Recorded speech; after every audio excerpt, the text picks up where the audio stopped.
Hello there, my name's Mason. Welcome to The Legend of Zelda Breath of the Wild, a game that's now 9 years old. We are on version 1.9.0 with DLC version 3. What does that mean? They probably patched out a whole bunch of glitches and stuff, but it doesn't really matter. So this game uh, kind of reinvented the Zelda formula. Let's do a new game, and we'll get into a few things while this goes. One, it took it away from the dungeon crawling aspect, which I loved, and went to a more open world, which a lot of the previous ones were open to an extent, but it was open that you get to go to a dungeon, clear the dungeon, then you go to the next one, and it's kind of linear in that regard. This one, it's more, you can kind of do whatever you want.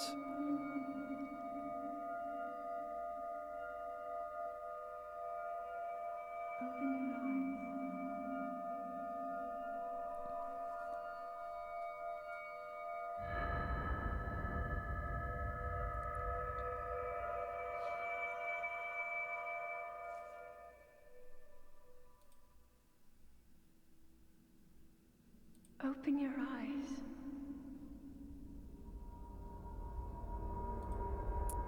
Open your eyes. Wake up, Link.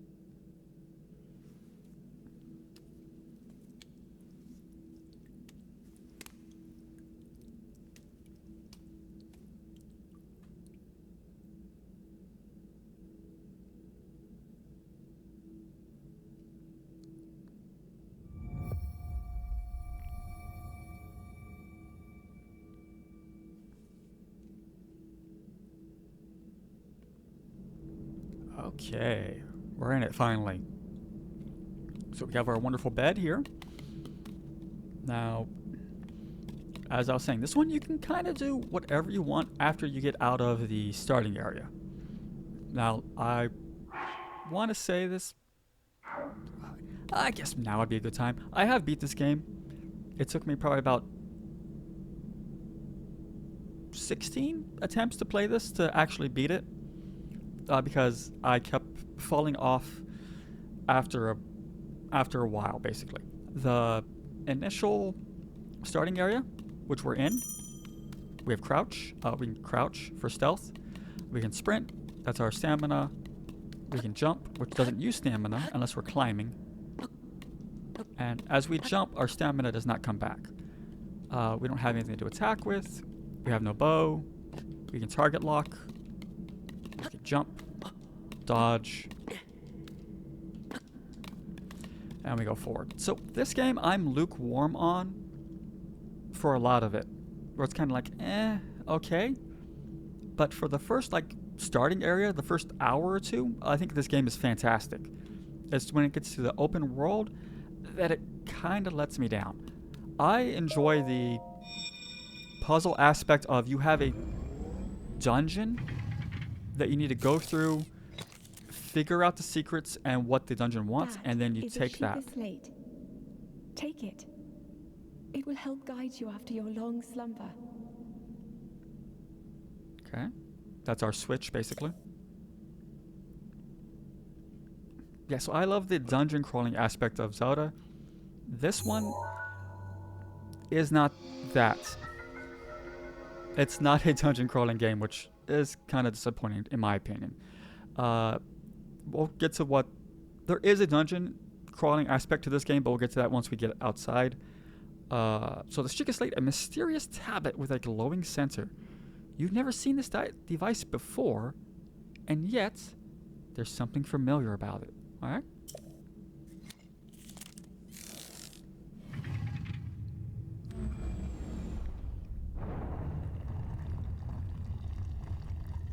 So now we have ourselves a map. We have the Sheikah Slate, which gives us our inventory. There is hot and cold in this, by judging by our thermostat. We are using freedom units because America. So if you're in an area where it's too hot, you'll take damage. Too cold, you'll take damage. And you can wear clothing to help mitigate that. But we'll get there. The Sheikah Slate is something you cannot lose. And it helps you do a lot of stuff that we'll need to do, basically. Our well-worn trousers. These old trousers are threadbare in spots, but they are surprisingly comfortable. The legs are a bit short, though. Yes, they are. We're using a Pro controller, and we are not using the gyroscopic controls, or the gyro aiming, so I don't tilt the control, we won't aim. I find that more annoying. An old shirt, a thin shirt made long ago. It's coming apart at the seams, but it's better than nothing. The sleeves are a bit on the short side, okay? So we can hit open it, equip it. Oh, that's right, Link has like a mullet in this, I forgot. It's kind of a mullet. There we go, and we can pick stuff up. And as we pick stuff up, our speed is slowed, but we can also throw stuff. And throwing stuff gives you a chance to break it. You can also throw it at other enemies. We can also lock on to stuff and throw it. But you have to be aimed. You have to aim kind of at it. So it's not gonna throw where you're looking.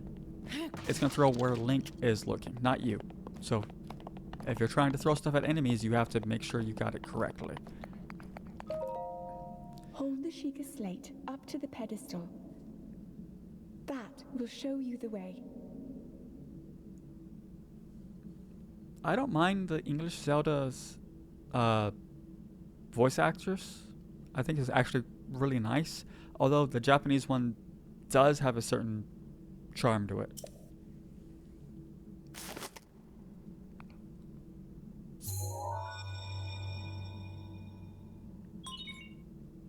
So whenever we come across one of these little pedestals, we want to interact with it for a couple reasons. One, typically it's progression of a quest or a activity that we're doing, and it typically opens a door. And it also has a chance to activate a fast travel point. Sheikah Slate confirmed.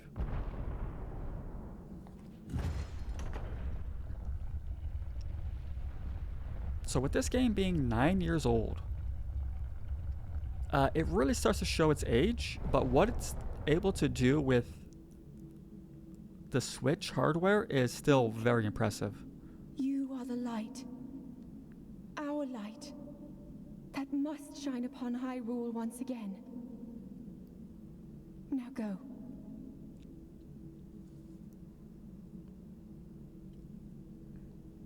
Yes. So we have a jump, which is great, and we have a sprint.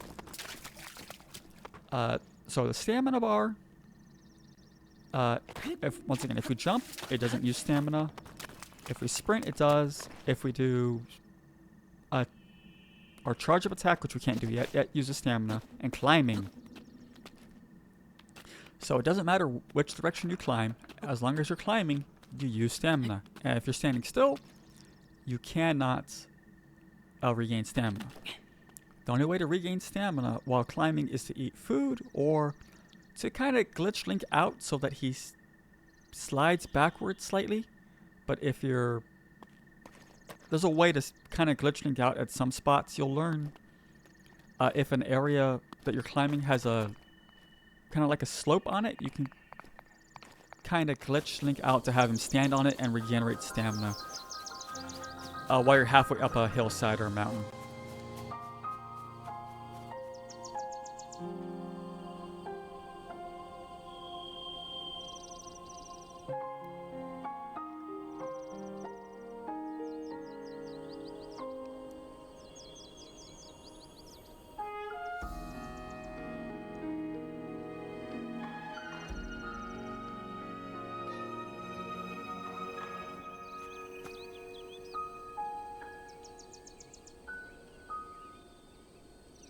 Hey, it's an old guy.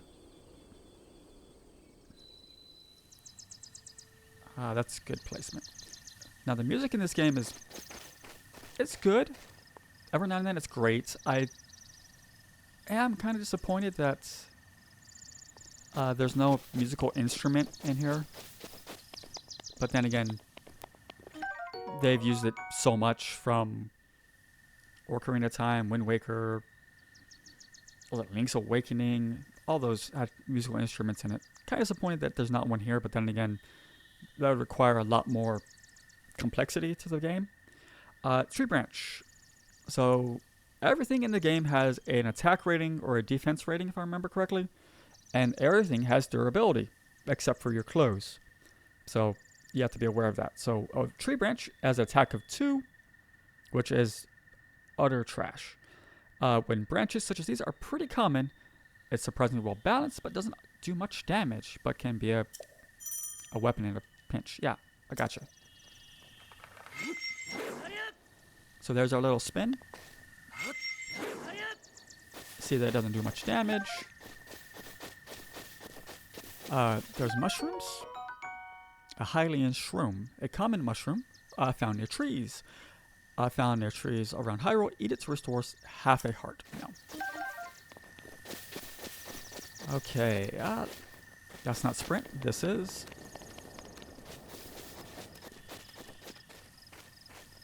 I don't remember.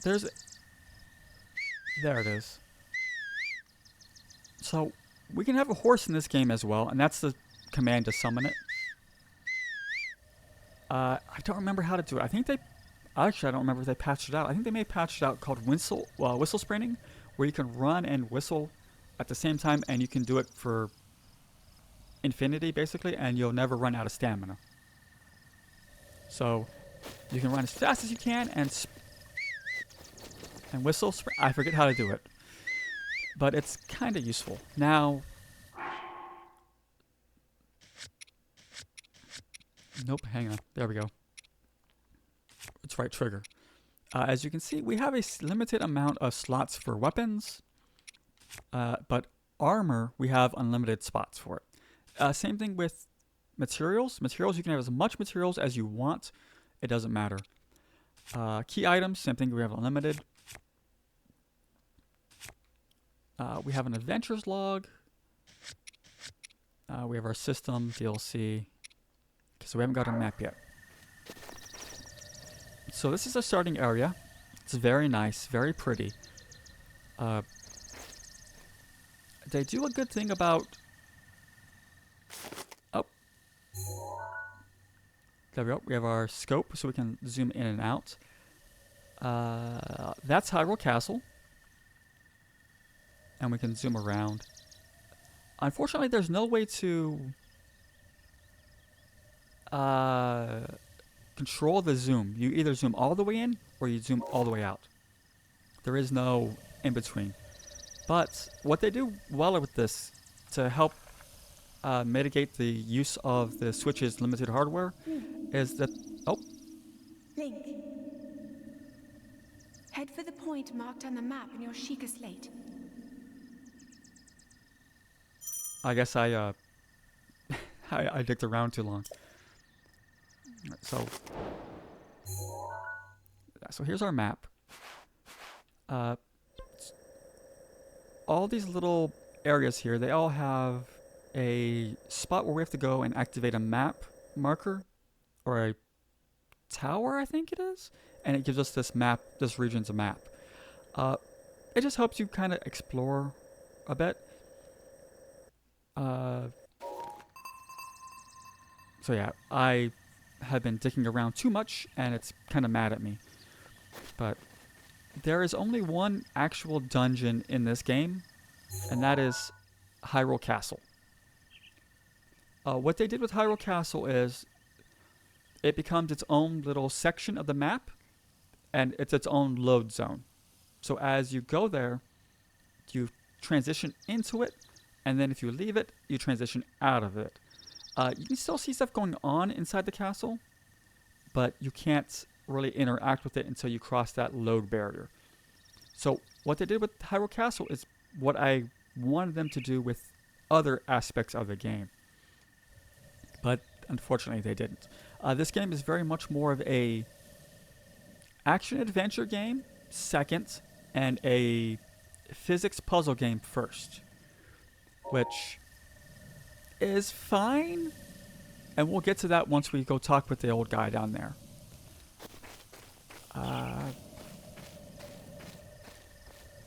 What did I... Oh, that's right, my point.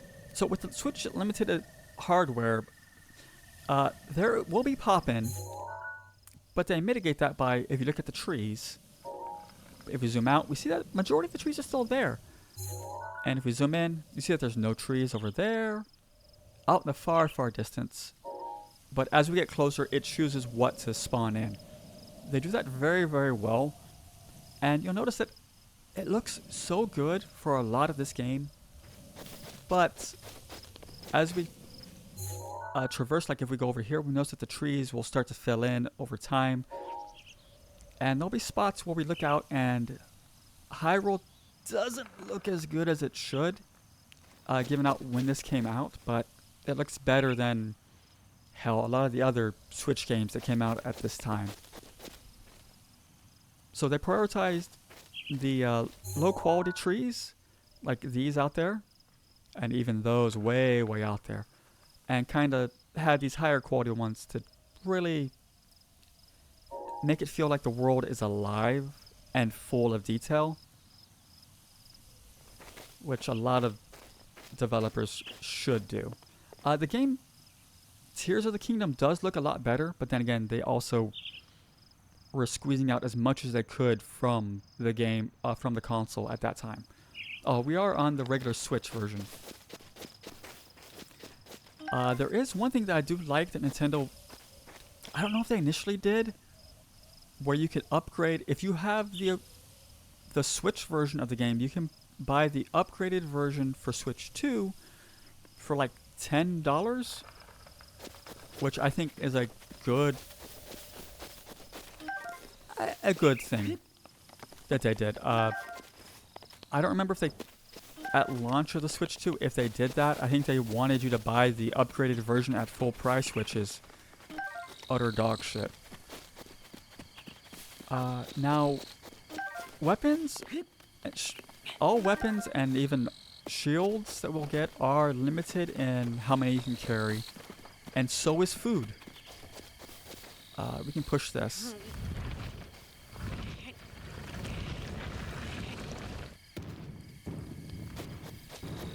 Where is that going?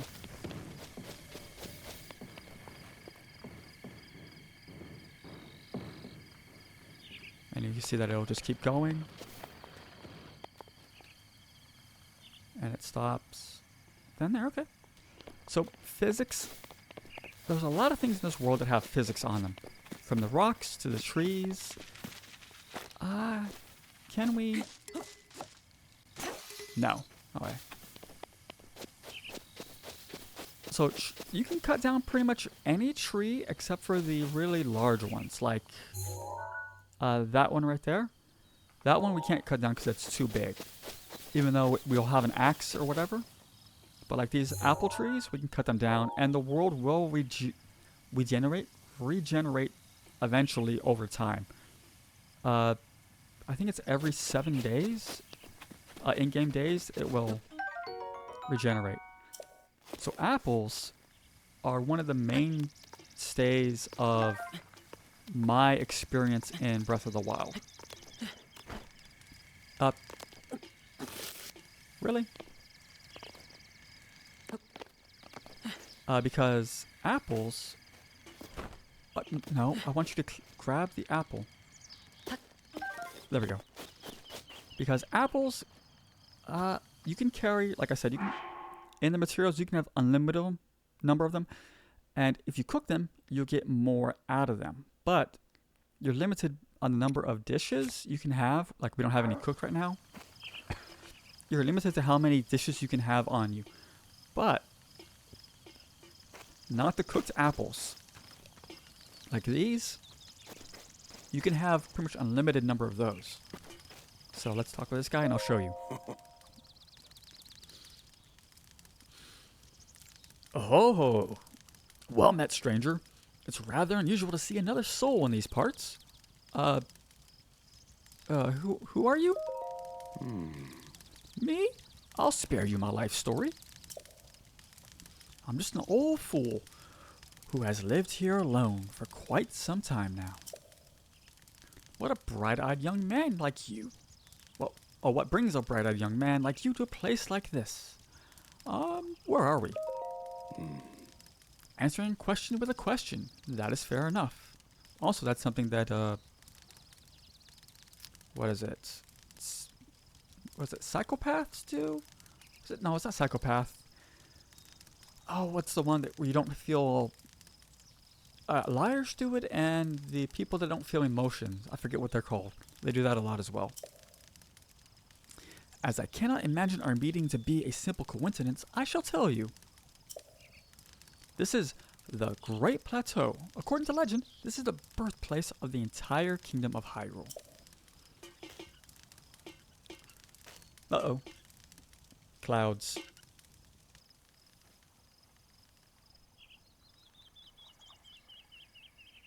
Oh. That temple there, long ago, was the site of many sacred ceremonies. Ever since the decline of the kingdom 100 years ago, it has sat abandoned in a state of decay.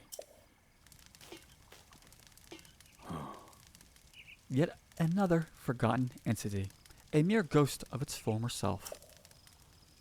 I shall be here for some time. Please let me know if I may be of service. Okay. So we got the old man here. He's kind of the tutorial guy that'll help us. A torch. Yeah.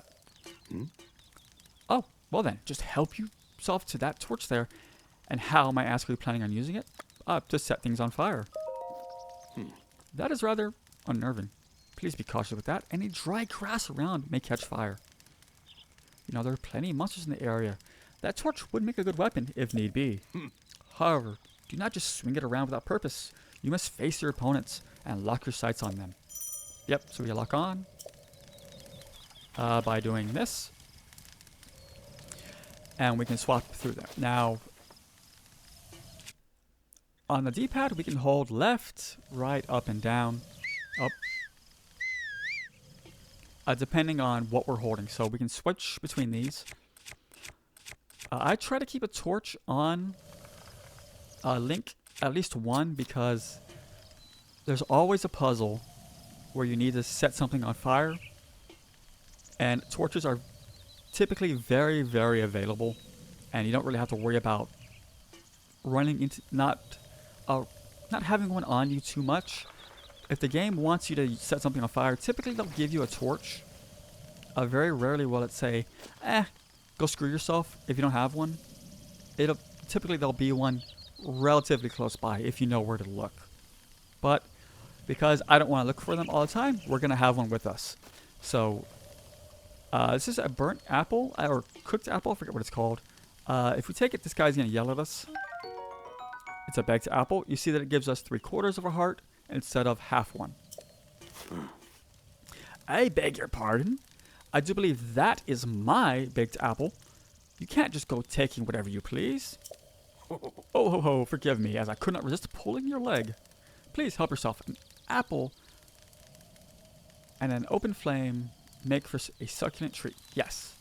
So what we can do, if we have fire or a heat source nearby, we can take our apples. We can hold them,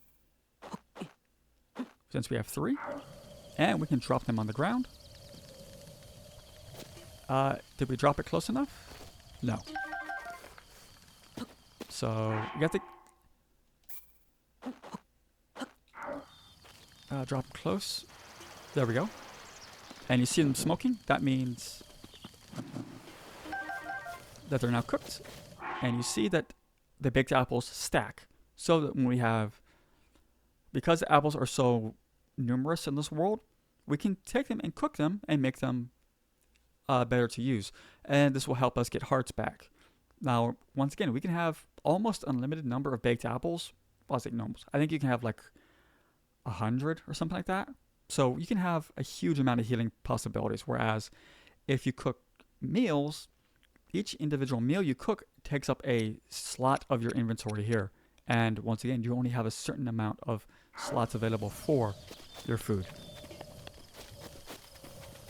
So here we can set this on fire if we want to make another campfire. A woodcutter's axe, a woodcutter's tool of choice for felling trees. Its formidable weight and uneven balancing make it slow, ineffective weapon. Yes, we can throw weapons. Woodcutter's axes are great. Well, axes in general are great for cutting down trees. And bladed weapons will also cut into trees better than a blunt weapon. So if we want to cut down something like... we're on a slope here, so this probably isn't the best place to do it, but we'll try. Go like... See that it fell, and then we can hit it again, and it turns into wood. It's a portable bundle of wood. You can use it to make a campfire if we have something to light it with. So, wood itself has a lot of uses. Mainly when we get to... There's a place where we can buy a house. Oh! Got a lizard. A hightail lizard. A lizard found throughout Hyrule. It's a bit slow to react sometimes, but if given the chance to escape, it will dark off quickly. Cook it with monster parts for a speed elixir. No thanks. We also need to collect resources like the lizards and wood so that we can upgrade our equipment. Not all equipment can be upgraded. Most of it can. There is some stuff that you can only upgrade with rarer materials, but for the most part, you can upgrade it. Submarine butterfly. A butterfly found throughout the woods and plains of warm regions. Its wings absorb the warmth of the sun. Cook it with monster parts to create an elixir that makes you feel warm and fuzzy. Alright. So that's telling you that you can cook that to make an elixir that'll help you resist the cold. Now, like I said, these big trees like this, you cannot cut down. But the smaller ones, like that big, you can cut. So there's our first enemy. Oh, we're going to go against him with a tree branch.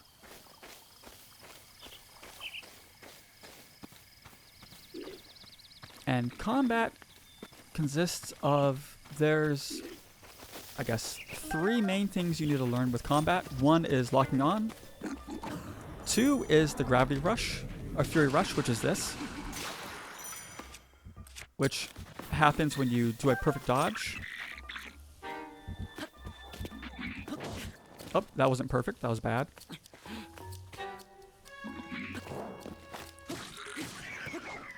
And you can get into a... Basically, you get a Fury of Blows like we just did, where it slows down time, and you can deal a large amount of damage fairly quickly. It's useful against bosses, and some enemies, that's the only way to really defeat them, is to do that. That is a key part of combat in this game, because weapons will not kill enemies in one hit or multiple hits. It'll take like 4 or 5 or even 10 hits with a really strong weapon to kill these weak guys. So getting in with the Fury Rush is a great way to deal damage and take out enemies with 1 or 2 attacks of the Fury Rush. It also helps you kind of, if you're doing with a horde of enemies, to take them out one at a time. Because once we get strong enough weapons, we can actually take out these low-level guys with 1 Fury Rush, and we won't be shot at with arrows, whereas if we're moving around in normal time, we can be attacked by multiple enemies at one time. Fury Rush kind of negates all that stuff.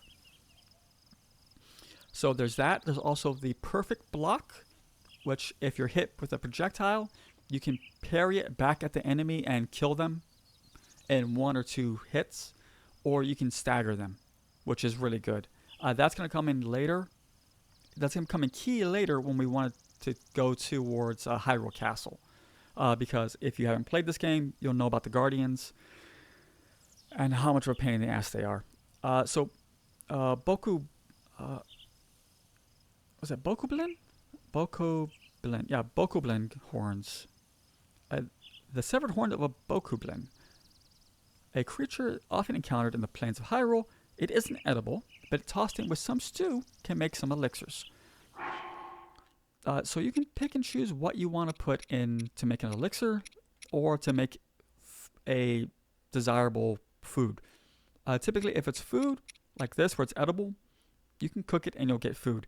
If you mix like the shrooms with the horn, you're probably not going to get food. You might get an elixir, or you might get a dubious meal, I think it's called, where you fail to cook something of an elixir or of food, and it's kind of a reward for trying to make something, but you failed at it. These are used for crafting once again, so you want to kind of collect them as you go. They're the only real, what I'm going to call, reward that you get for defeating enemies. Defeating enemies, once we start getting decent weapons, is kind of pointless. We want to avoid them as much as possible. Now, as we climb, before we grab onto like a tree or a ledge, we kind of want to jump because it'll give us added height for free. Whereas if we just jump at the bottom of the tree and start climbing, we're going to lose an amount of height that we have to make up for in our stamina. Oops, excuse me. Bird eggs. A fresh bird egg necessary for making dishes such as omelets and crepes. You can snag them from birds' nests. If you're sneaky, excuse me. Nutritious and delicious. Perfect for cooking. Yes. So cooking and experimentation is the name of the game for a lot of this. So these big trees, typically you want to go inside them or climb up to them to see what they have.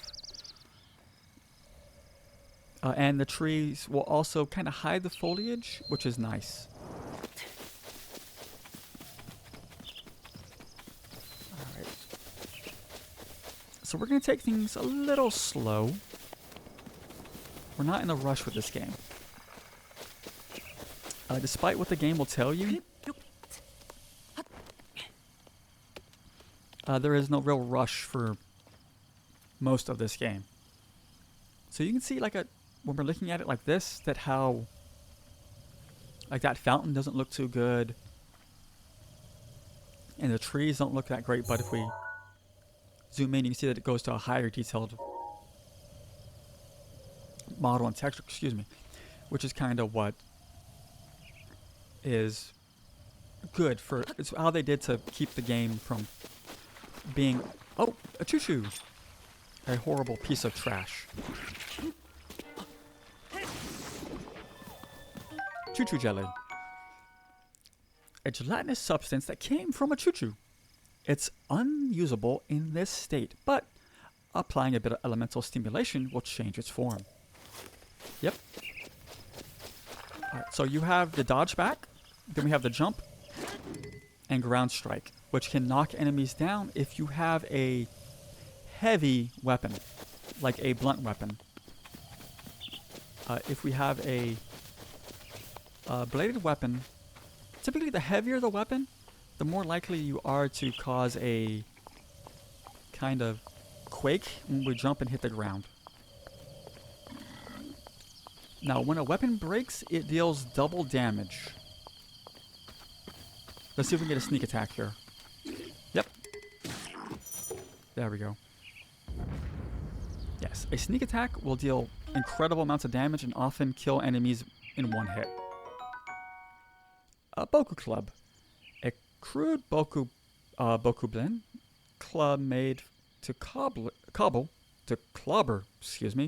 smaller prey. It's essentially a stick, so its durability is low. Yes. But it's great for doing blunt damage. So, like, if we go to our little image over here, this is our quick select. So you can see that it's flashing. That means it's about to break. One of my issues with this game is that there's no real indicator of durability other than that, which I think is a disappointment. So with the choo-choos that we killed, you can manipulate them to get different types of jelly out of them. So if you were to shoot them with electricity, like an electric arrow, you can change them to electric choo-choos and get the electric choo-choo jelly out of them. Same thing if you want fire or frost, you can manipulate them into doing that. But you have to be careful because they love to kind of explode. Oh, it's too... Can we... No.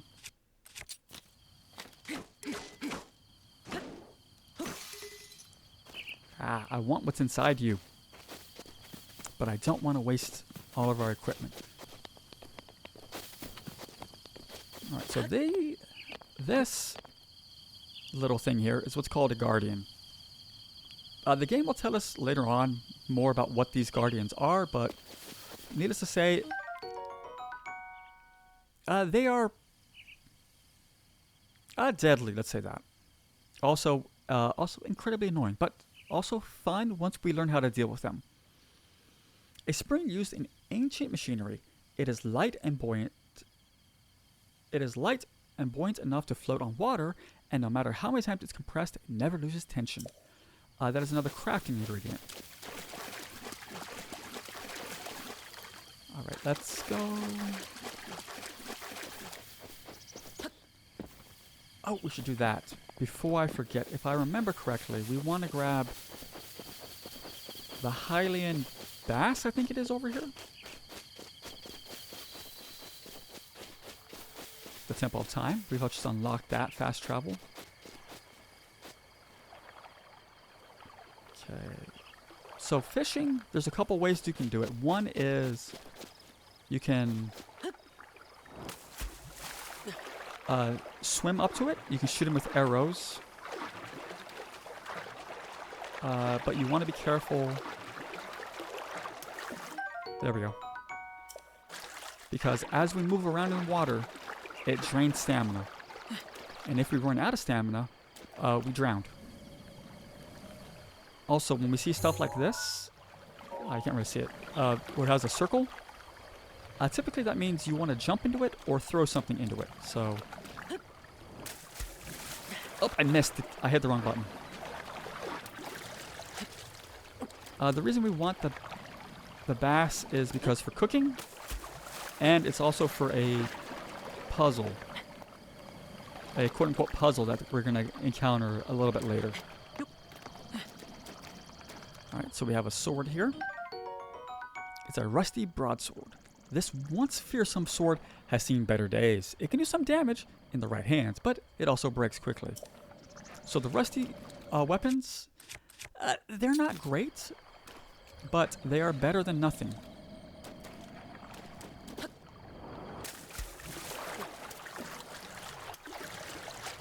Let's see if my suspicion is right with this little circle there. Also, if there's grass on like a hill, typically that means you can run up it or stand on it.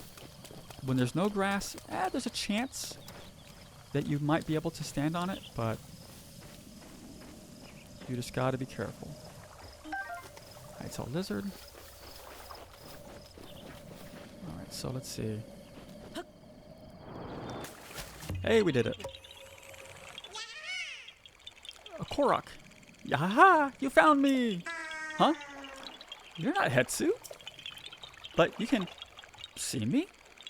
I didn't know your kind could see the children of the forest. Well, if you ran into Hetsu, please return this to him. A Korok seed. This small seed was given to you by a Korok. It has a distinctive smell. If you gather a bunch of them, you never know what may happen. So these seeds are all over Hyrule. So are these Koroks that are kind of lost, quote unquote. And if you discover them or free them, complete the little challenge basically, you get a seed. The seed is useful for upgrading your inventory's capacity basically. Well, my friends are hiding in lots of different places too. Don't be shy about poking your nose into suspicious places. Yep. So we want to look around as much as possible. And see if we can't grab some of them as well. I'm just looking for the fish.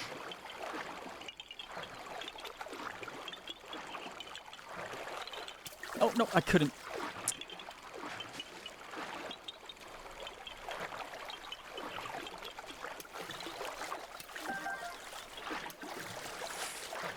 Alright, so we got to... So there's a trade-off.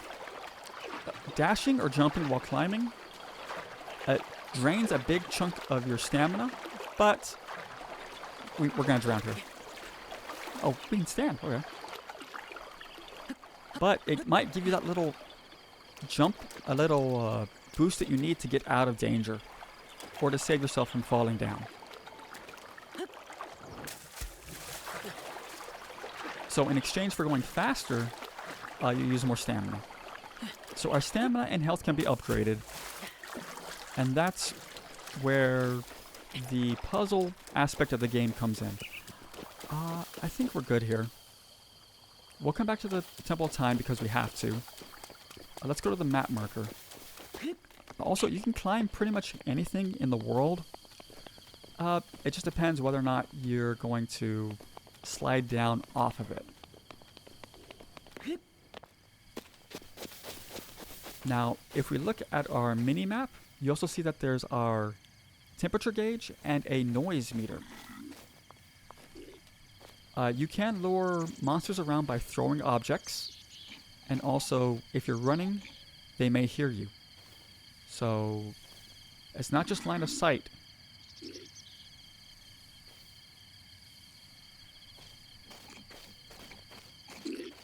Oop. He heard me.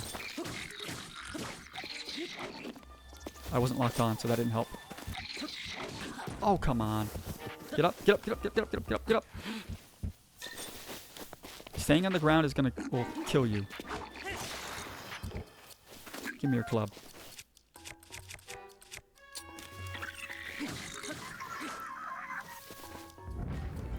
Yes. Also, if you knock a club out of an enemy's hands or any weapon, you want to take it if you can. Just because you're going to deny the enemy... Oh! Hylian trousers. Because you deny them the chance to deal more damage to you. If you don't take up the club, then they're going to be dealing more damage in general. So if we take the club, he's just going to throw rocks at us or try and punch us. So we'll take less damage than we will if he hits us with the weapon. The Hylian trousers. Traditional dress trousers of Hyrule. The plush fabric makes these trousers quite comfortable, and their high durability makes them ideal for travelers. So it's better durability. We're going to equip them. These are also kind of Link's classic trousers.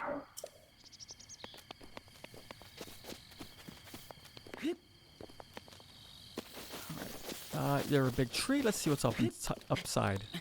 Oh, we got eggs. Lovely. Ah! So once we get our kind of... how do I want to phrase this? Our battle equipment, basically. Like once we get a good set of weapons and armor, fighting the enemies out in the world kind of becomes pointless because it just takes it's just a constant drain on your resources. So after a certain point in the game, you're just going to run by the enemies typically because you know that you don't need what they drop and that you don't get any real XP for fighting them because XP isn't a thing in this game. The only reason to really fight like this guy would be to get what he drops. And he's just going to drop monster parts and a bow. But if we have a better bow, then there's no reason to fight him. If that makes sense. Is there...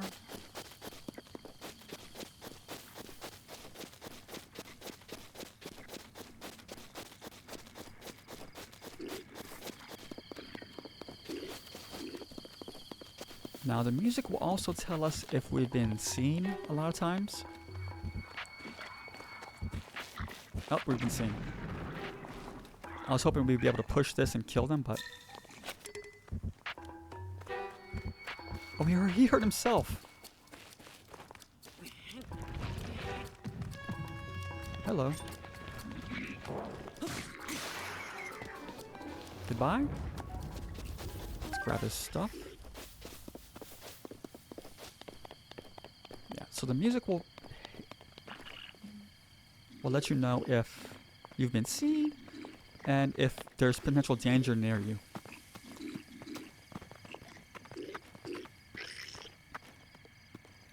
Most of the time, there's ways to trigger traps against these guys if you are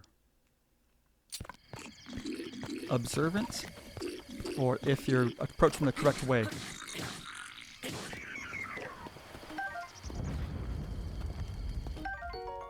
Hey, a bokoblin fang. A tooth obtained from a bokoblin. It's worn down and not very sharp, but it's still pretty hard. Cook it alongside a critter to make an elixir. Alright. So we can make food. We got another monster part. We can search this. We got a steak. Oh, come here. Oh, come here. Nothing. That's disappointing. Alright, now we can set weapons on fire. Pretty much anything that's wood can be set on fire, and we can use it as a weapon and set the enemies on fire. We can also draw out attacks from like the archers here. If we want to try and get arrows. It's an arrow. We know what an arrow is. It's a common arrow. The shaft was carved from wood and is of a sturdy tree. Oh, I charged an attack. That's wrong.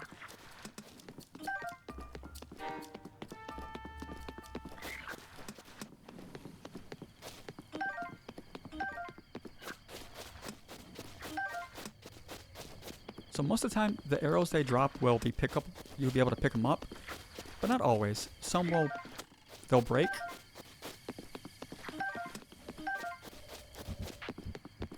So this is one of my favorite things, is to farm these guys for arrows.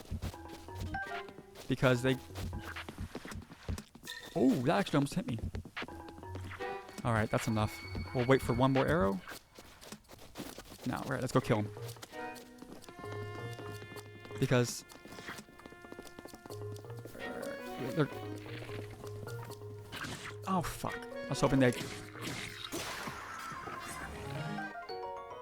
We got the bow, a bokubow, a basic bokoblin bow made of wood.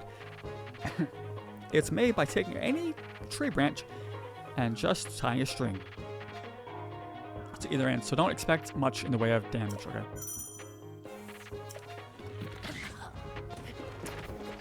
Get up, get up, get up! If you roll on the ground, you're gonna take additional damage, so you really want to not fall on the ground. Not that you have much choice in the matter, but it just helps. Where'd he die?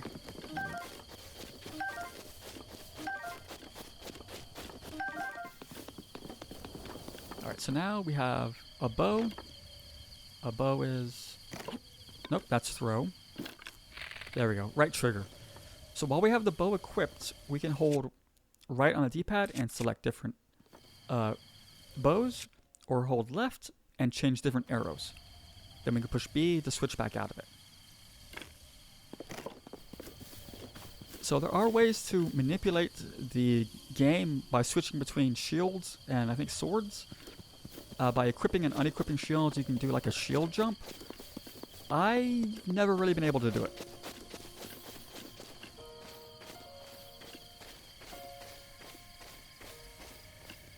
So he has a shield, and looks like a rusty sword.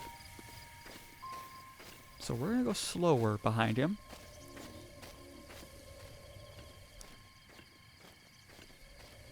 faster we move, the more likely are they to hear us.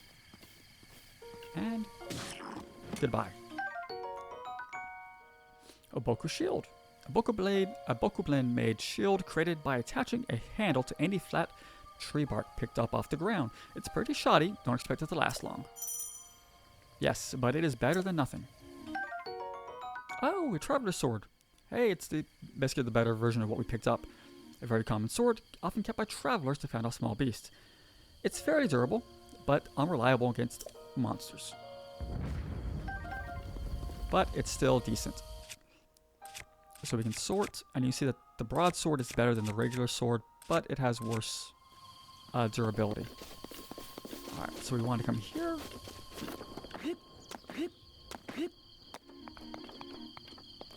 And let's activate this. Place the secret slate in the pedestal.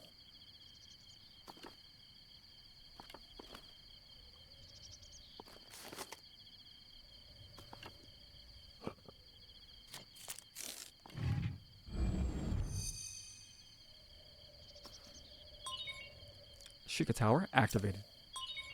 Please watch for falling rocks.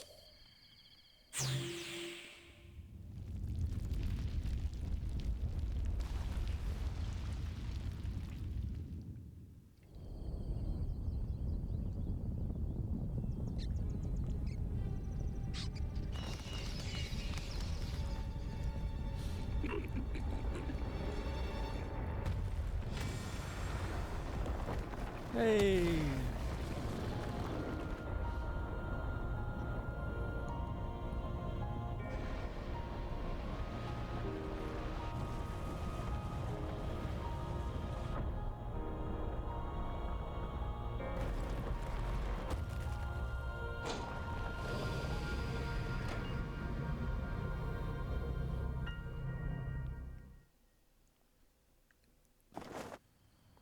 Alright. And now that we activated this tower, the other towers around the world have also been called upon, basically. So now they'll act as landmarks for us. And we're now tasked with climbing them, or getting to the top of them, to gain what this one's going to give us for this region. So this one's going to give us a map for our region. The other ones will give us a map for their region. So this one is distilling local information.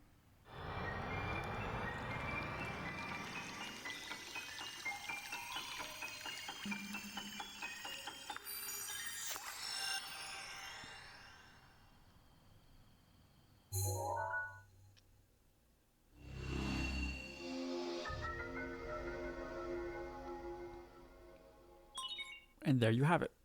There's our map. The map is great for exploration, and it also allows us to fast travel to the towers.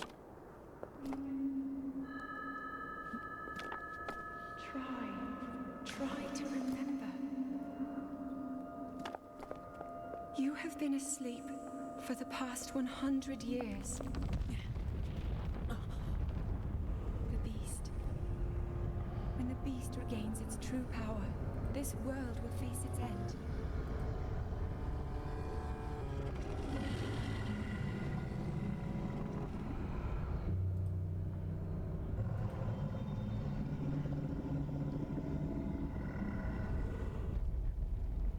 Now then,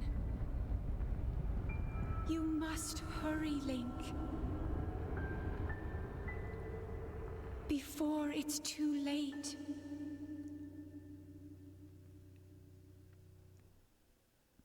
So that is our main goal, basically. The main goal is to head out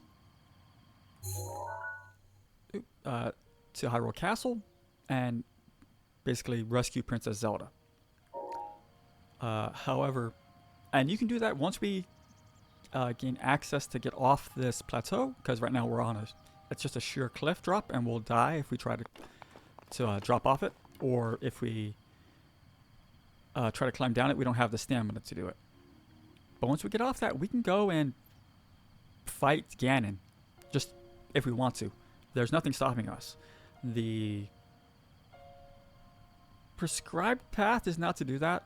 It's to do other things first, to explore the world and get stronger, then fight Ganon, but you can speedrun this game. I don't know what they have it down to. I think they have it down to like 20 minutes or something ridiculous. But there's lots you can do to this game to break it. Now, the scope is very useful, and we can put down a pin. So we can do this to locate one. And these are shrines. These are the physics-based puzzles in this game. And they will give us a reward for completing them if we want it, basically. We have to do these 4, and then all the other ones are optional. Oh, how do we get down? Oh, there it is. So, we're gonna climb, and then we're gonna drop down this way.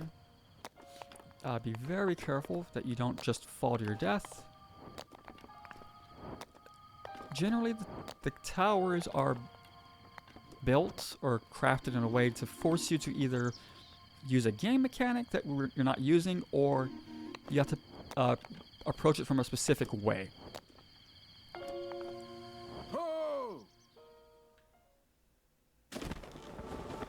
Hey!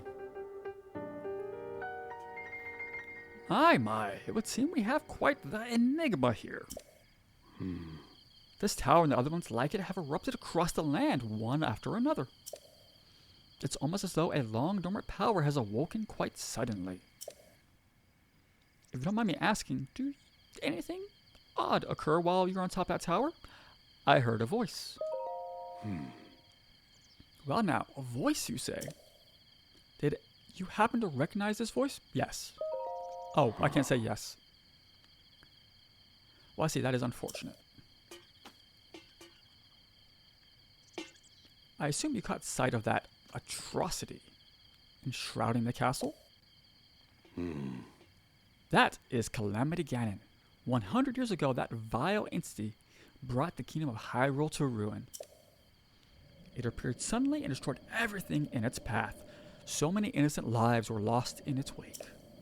For a century, the very symbol of our kingdom, Hyrule Castle, has managed to contain that evil, but just barely. There it festered, building its strength for the moment it will unleash its blight upon the land once again. It appeared that moment is fast approaching.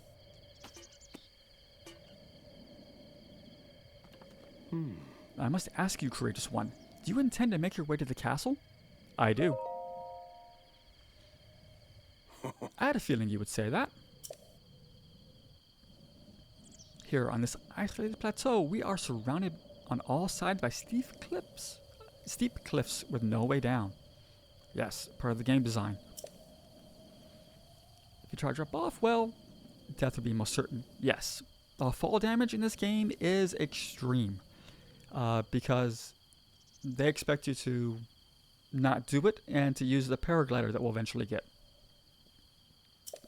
Of course, if you had a paraglider like mine, that'd be quite another different story. A paraglider, you say? Oh, piqued your interest, have I? Yes, I did come soaring down here on my own feathery wings, you know. Oh, I didn't. Okay. Right now, I'll happily give my paraglider, but not for nothing. Let's see. How about I trade you for a bit of treasure that slumbers nearby?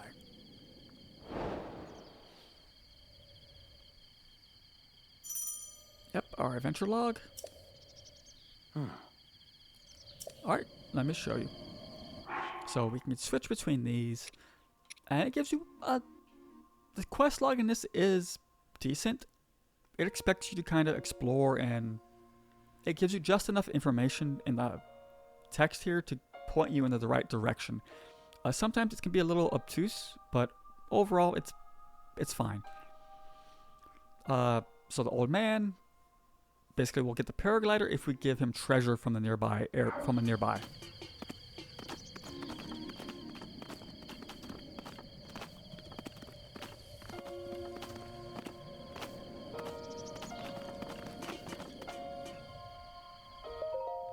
You see that structure over there? The one shining with a strange light?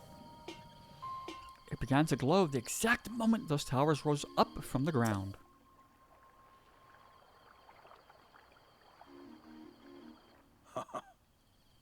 Oh, I think such a place might house some sort of treasure, wouldn't you? A treasure for the paraglider. A fair exchange, I believe. Yes. So he wants us to go there and find a treasure there. So, a minor spoiler. He's going to want us to go to all 4. And then he'll give us the paraglider. Now, let's see if we can do this. There we go. A headshot is a critical and deals 2 damage to the of what your bow and arrows are doing. So if you have a strong bow, you can deal 2 damage. If you have a very powerful bow, you can deal quite a bit of damage and even take out multiple guys before they get to you. Fighting multiple enemies is not suggested, but it's also not the worst thing in the world to do. Now the treasure chest there is locked until we defeat all the enemies around. Once we defeat them, then the treasure will unlock. Oh, they seen me. Shit. Switch.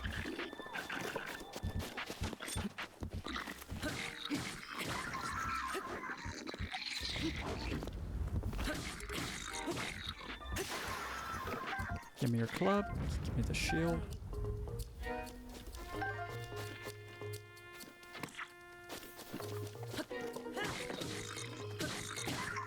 There we go.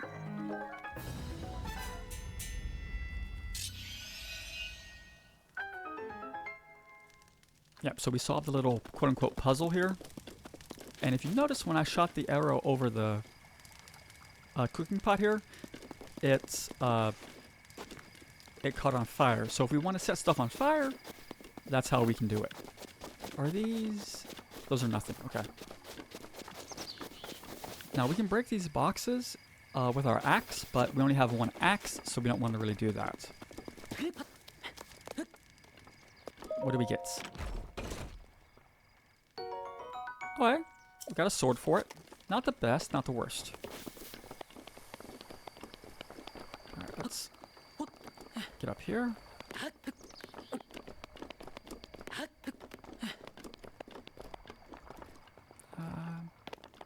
We want to look around also, just because there may be like treasure chests hidden around.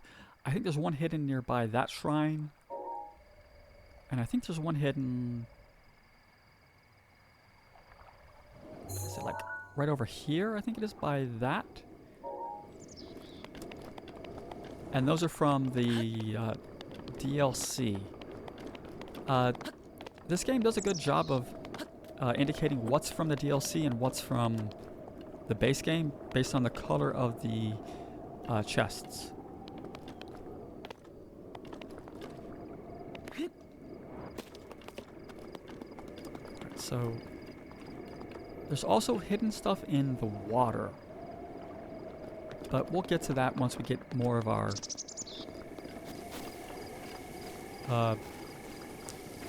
once things... Oh, I scared it off. There we go. Once we start getting more abilities. So, if you're trying to catch stuff like fairies and some butterflies, you have to sneak. If you don't sneak and you just run up to it like this, you're going to scare it off. Alright, so this chest with the EX on it, and it's purple, this is because it's DLC. So these are typically not found in the base game. So let's access it. Alright, we got a ruby. A precious red gem mined from large ore deposits found throughout Hyrule. Rubies contain power of fire and have fetched a high price since ancient times. So we need to collect items to upgrade our equipment so that we stand a better chance against the bosses and just surviving out in the world. To upgrade our equipment, we need to find a Great Fairy. Now this shrine will also, yes, activates as a fast travel point. So whenever we come across a shrine, we want to activate it. Now shrines may also have their own little side quests required to activate the little pedestal here. But for the most part, when you come across them, you can just activate it and be ready to fast travel away if you need.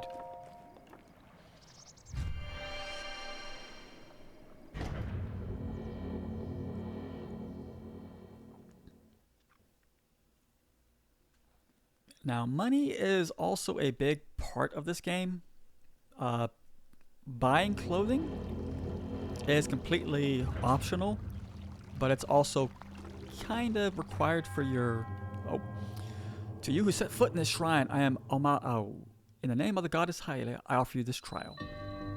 Magnesis trial. So, like I said, buying clothing, once we get to shops, we can find stuff like, hey, there'll be a pair of pants that offer, I don't know, increased stealth, but they're going to cost like 500 rupees. So it's pretty expensive. I think you also, I forget what else. It's used for a lot of stuff, and it can be fairly annoying to get money, but once you figure it out, it's not the worst thing in the world.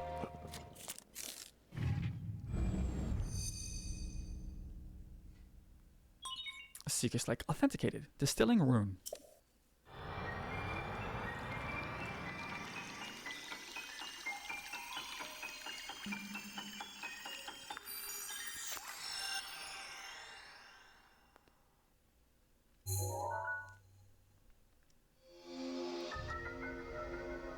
There we go. We gained the power of magnesis. We can manipulate metallic objects using magnetism.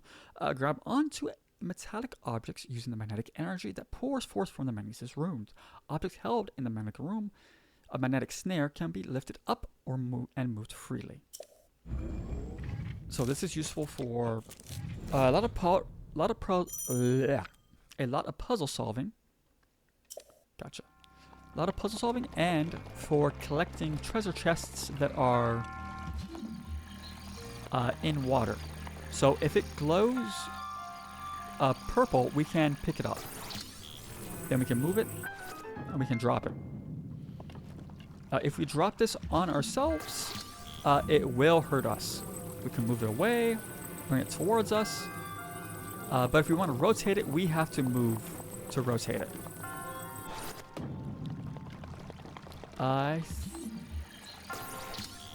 Could we... Yeah, push it away, pull it towards us. There is no rotation for it. Drop down.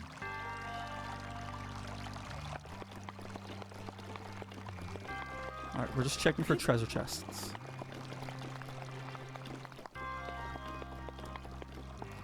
These places like to hide treasure chests around as a optional type of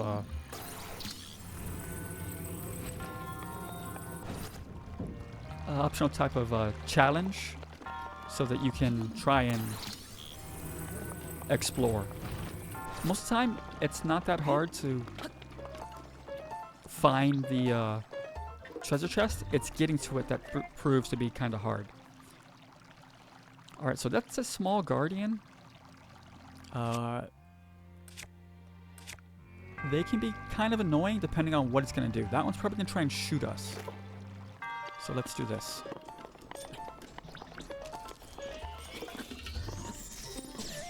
There we go.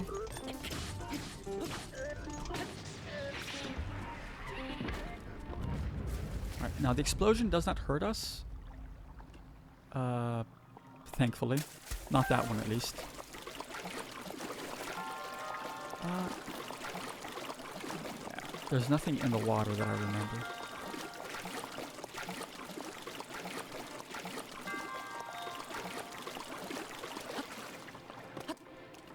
But looking around... Ah, right there's a chest. So we can use our magnetic rune to pick this up. Rotate it. And you want to use the shadow to see where it's going to fall. Because these have physics applied to them, so they can fall weird and bounce around a lot. So you can pick this up, drag it towards us. There we go. A traveler's bow. A small bow used by travelers for protection. It doesn't do a lot of damage, but can be used to attack foes from a distance. Yes. Also, these magnetic chests can work as dead man switches. So if there's a switch on the ground that you have to stand on, you can put one of these chests on it, or one of the blocks over there that we moved.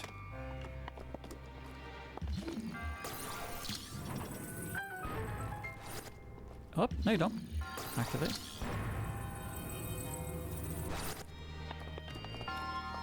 And this is the prize that we get for completing the shrine. Is a spirit orb and a little bit of dialogue from this person.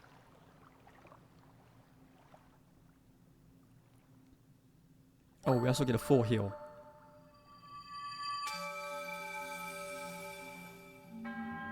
You have proven to possess the resolve of a true hero. I am Oman Ao, the creator of this trial. I am a humble monk blessed by the sight of the goddess Helia and dedicated to helping those who seek to defeat Ganon. With your arrival, my duty is now fulfilled.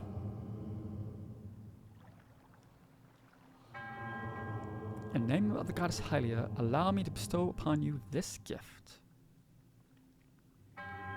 Please accept this spirit orb.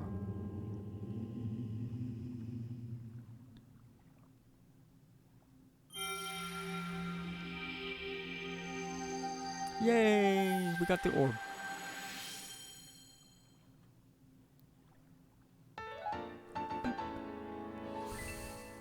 Now, locating the monk in the shrine, is technically the end of the shrine, but there may be a small side passage off for like an extra challenge, which may give you more rewards, like an extra gemstone or a piece of armor or a weapon.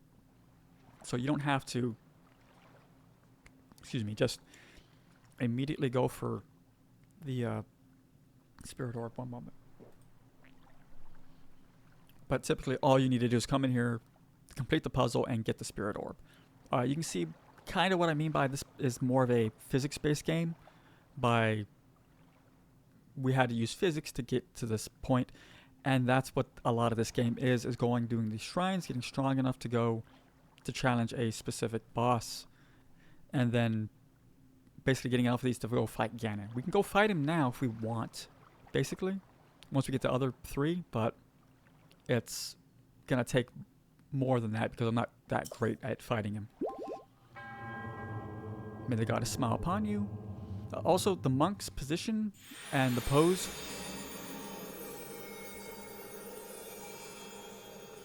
will change depending on which shrine it is. So each one has its unique little pose. Now, the spirit orbs, you cannot lose them. So once you have them forever or until you use them. Oh! Grandpa? Grandpa! It seems you managed to get your hands on a spirit orb. Well done. How did you know? Clairvoyance, oh. Or perhaps just something similar. As one gets older, it can be more difficult to see what is right before one's own eyes. However, That which was once hidden from view can often be crystal clear. Perhaps that's not true for everyone, ho-ho. The appearance of those towers and the awakening of the shrine. Is it all connected to that Sheikah slate you carry on your hip? What do you mean? Oh. It has been quite some time since I have seen that Sheikah slate. Long ago, a highly advanced tribe known as the Sheikah inhabited these lands. The great power of their wisdom saved the kingdom time and time again. But their ancient technology disappeared long ago, or so it is said. It is interesting, however, to think how something like that survived all this time hidden away in a shrine. These shrines are tucked away in numerous places all across this land. On this plateau, I believe there are still 3 more. Bring me the treasure from each of those, and I'll give you the paraglider. So I need more now? I said treasure, but I never said there'd only be 1. Alright. Whether it's 1 treasure or 4, what's the difference to a young go-getter like you? I'm feeling generous. I will also teach you a trick for finding shrines. Yeah, look at a high point, look around to see them. Okay. Something before we get. Take a look at your map. Yeah, we can fast travel. Recognize that's where we came from. Gotcha. Yep. So the Sheikah slate allows us to fast travel if we have it. If we don't have it, then we couldn't fast travel. That's their logic behind it. A long ago, or so I heard quite long ago, don't know if it actually works. Alright, so we go to this. We can go up, zoom in. Oh, and the hero's path, which if we hit X, it shows us the path that we took. And it'll slowly erase what we did earlier and replace it with more of what we've done. This is useful to kind of show where you went before if you don't remember, like oh, there was something nearby. I don't remember where it was, but it was nearby like a tree. You can come here and say, oh, it's this place right here. So that can help you find it a little bit easier. So he wants us to go and fast travel to that, but we're not going to just yet. Wait, does that show that there's a... Hang on, there might be more treasure inside this shrine. We're gonna go check real quick. Alright, so there's this. An amber fossil, yeah, lovely. There may have been more... 1 second, we're gonna skip it. So when it shows there's a chest on the shrine, when you hover over it, that typically means that there's something in here that we missed.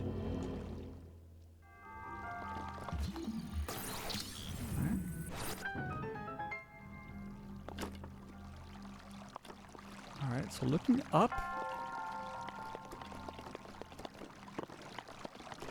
typically it's going to be in the water. Or like a hidden pillar.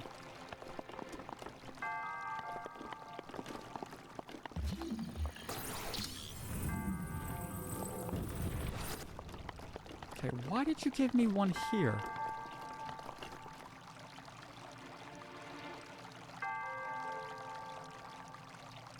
That is suspicious. Typically, they don't give you extra pieces unless they want you to climb something or gain access to something. So let's check in the water. We may missed...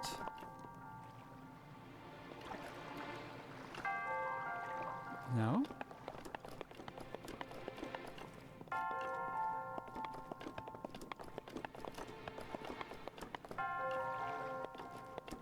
So like, we can't get up there. That's too high.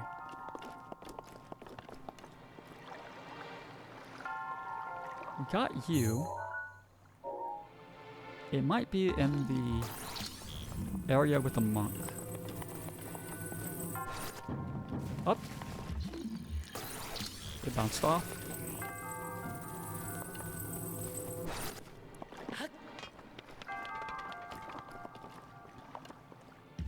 Or is it a hidden block? Going into this view often helps find the hidden locations, because you can see, because it has to be accessible for the magnesis to activate. Oh, not up there.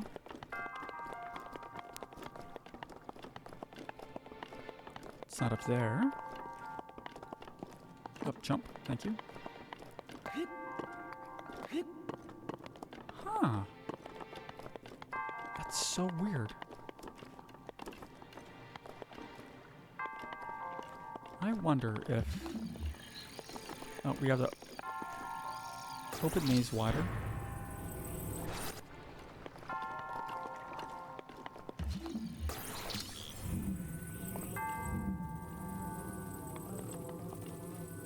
No, I don't see any chests up there.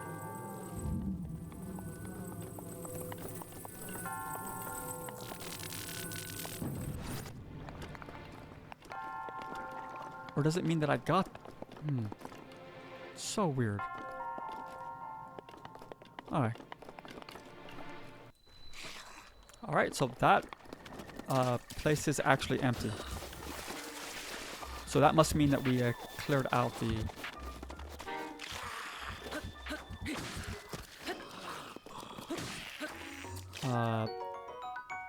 we got that chest. Oh!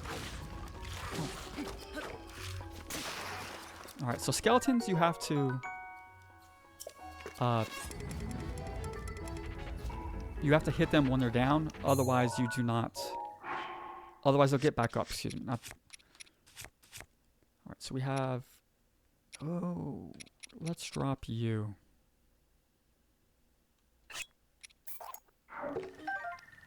Take the arm. The arms aren't great in terms of durability, but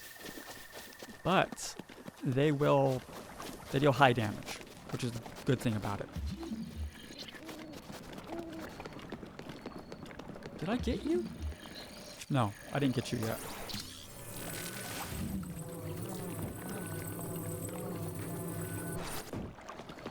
Oh, there we go. Opal. So gemstones, typically, I don't sell all of them until I know what we're going to be needed for upgrading. If we're going to be upgrading something, then we need to make sure we have what's required. Alright, so let's fast travel.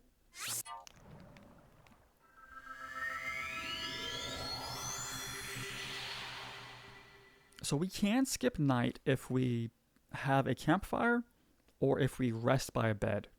We can skip to a specific time of day. And that comes in very handy for trying to get particular items from enemies that only spawn at nighttime or only spawn in a specific part of the day for upgrading stuff. It's real annoying, but it also kind of works. Surprised it took so long to catch up with me, like an old man like me. Did you fly here? Think old like me needs to fly to stay ahead of you? Yes. A few tricks left to you. Okay. Now then. So I use a vantage point to search for shrines. Yeah, we know about the scope and the streak is late. We can stick it to map. Yep. Already did it. Reference, so you can just be interested. Alright, I got it. Thank you. I've already done that. Let's make sure we don't have to talk with him anymore.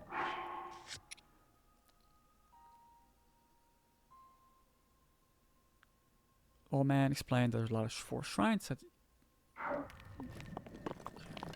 Are you going to... Alright, let's...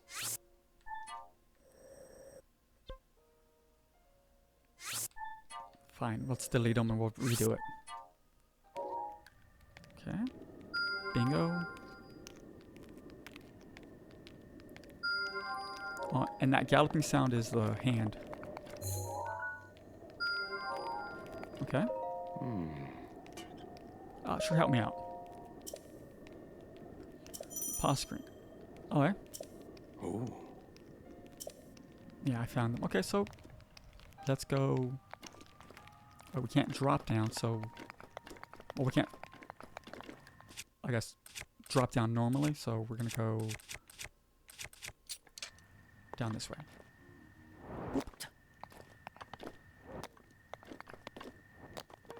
Alright, we have 1 shrine down, 3 more to go.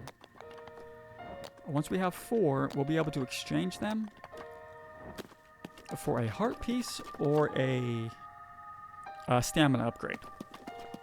The choice is yours. There are not enough shrines to do both, though. So you cannot max out your health and your stamina. I think you can do health and like 3/4 of your stamina you can level up, or something like that. I forget exactly, but it's just one of those things. Alright.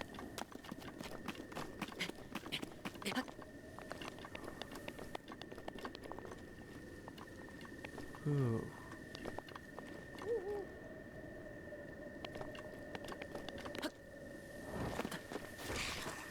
Oh, nope, I don't want to fight you. Uh-oh.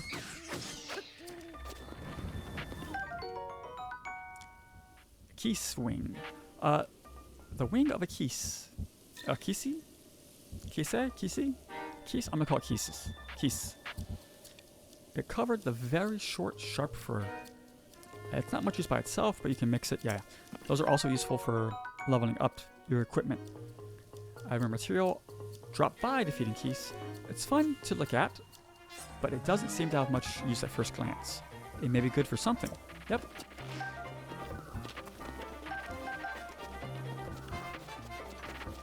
I forget when sunrise is,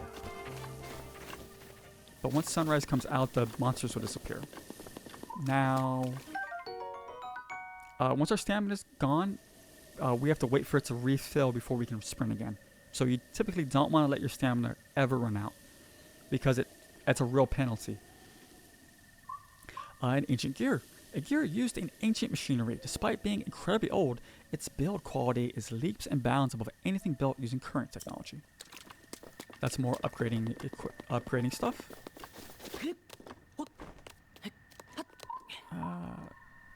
There's nothing up here.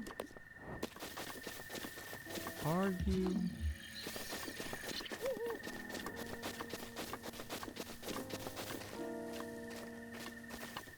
Yes, you are one.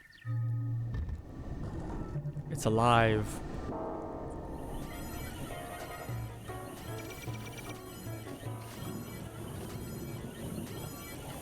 Okay, so we want to avoid that. That thing will one-shot us. And we do not have the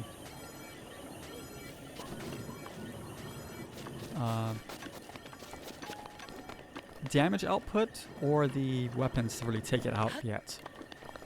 We can try and smack it with our shield. Oh, hello. If you notice also on our minimap, there was a red glowing dot. That's because that guy was angry with us. Hello? Were you hiding? What were you hiding? A rock? Oh, Korok. Aha! Yeah, we found you. Now, there is really no reason to find all the Koroks, because you don't get any real reward for it. With that said, the reward you do get for it is a golden turd. Hello. Oh, a soldier sword. Oh, but we're full. Keep the axe. Let's get rid of... Actually, you. Yoink. Alright, so... we have to be careful with the guys that are halfway in the ground, because they may still be alive.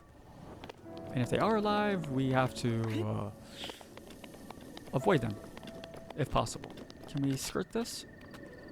Yes, we can. Oh, shit. There are ways to kind of cheese them, but most of the time you're better off avoiding them if possible. Defeating them drops the ancient equipment that we've been picking up, but other than that, you don't really need to mess with them. Alright, so that chest is what we want right there, but we have to watch out for this fella.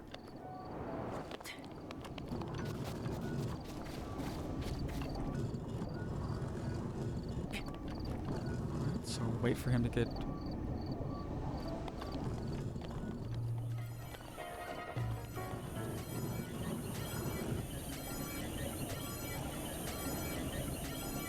Alright, so if we shoot the eye is the weak point.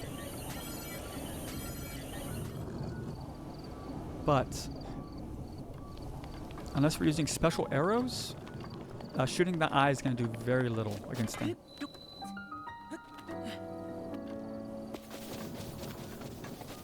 Can I? Yes, I can.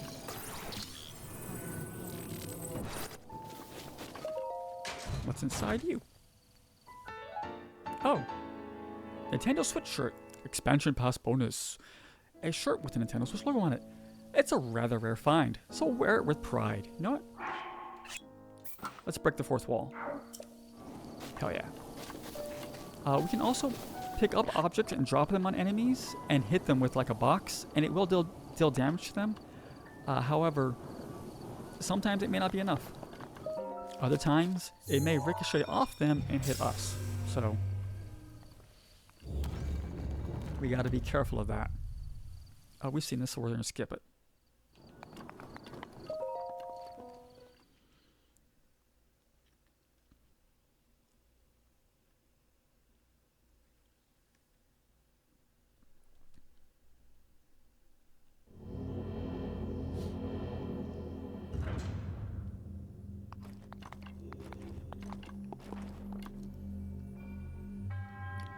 To you who set foot in the shrine, I am Ja Baij.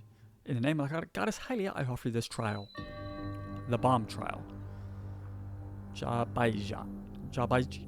Baija? Bai? Bahia? Whatever it is. The bomb trial. Now we get something that's gonna hurt us constantly.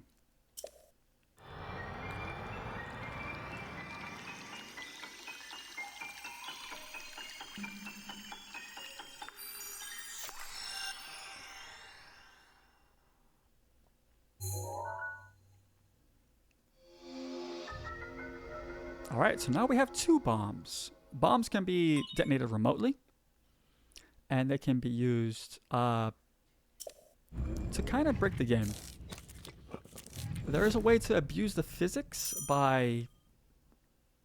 what's it? If you jump, detonate a bomb, you can glitch out the physics and kind of send yourself flying as fast as possible and cross the map in like seconds. I don't think they can fix that because that's like something that's built into the engine by accident. But we hold up now on the D-pad and we can choose what we want to use. The round ones, they roll, so we can throw it, and it'll move around, and we can detonate it. And then while that one's recharging, we can use the square bombs if we want.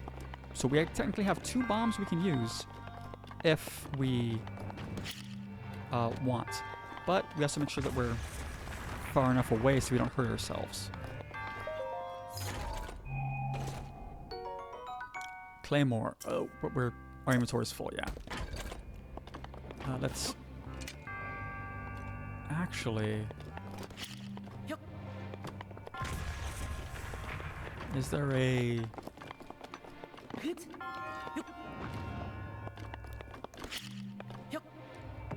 oh, fuck. I mean, that worked. That wasn't what I wanted to do. I think there is another guardian here. Is there?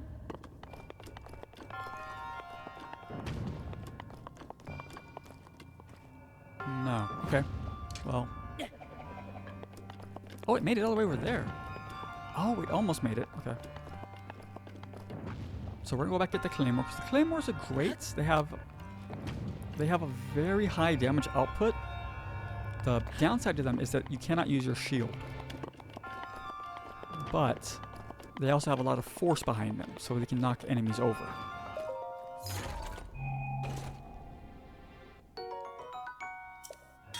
Yeah.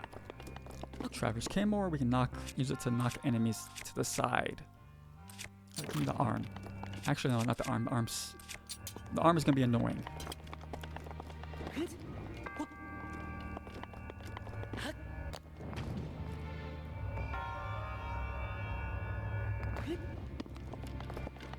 Alright, here we go. So, here we have a kind of basic puzzle. These will not hurt you unless you're jumping into them. If you're jumping into them, then it can hurt you. But most of the time, it's not going to do much. So, do this. Let's drop it. Let's load it up.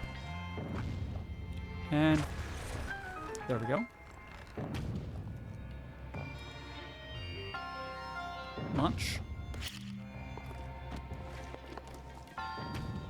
Reload. Let it roll. There we go. And it's free. So this one has a ball on it that's trying to teach you that, hey, you can go be thrown around. Typically the ball is used for something in some sort of puzzle, and you have to bring it somewhere, but I don't think we need to take it anywhere.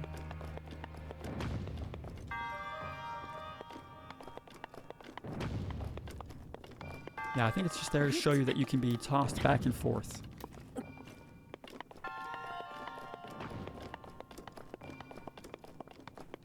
Alright, let's get this one. Yep, you can see that his hands are in a different position now. Or this one's in a different position than the last one, which is good. Your resourcefulness in overcoming this trial speaks to the promise of a hero. In the name of Goddess Helia, I bestow upon you the spirit word. Yeah, they start to say the same thing over and over again.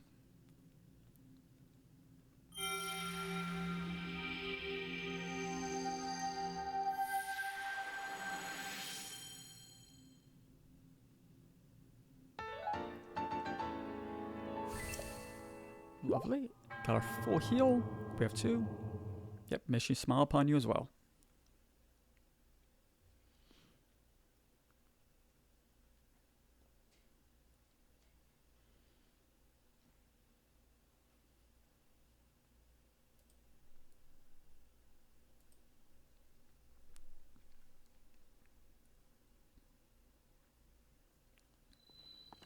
Haha.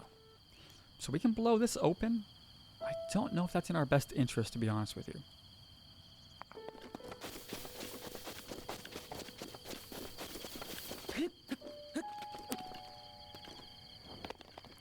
Probably better just going off this way. Yeah, you're alive. You can just sit there and throw bombs at that guy until he dies. But that's also not very entertaining.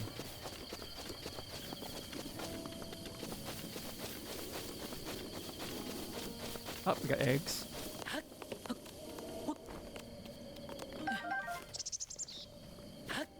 Yay.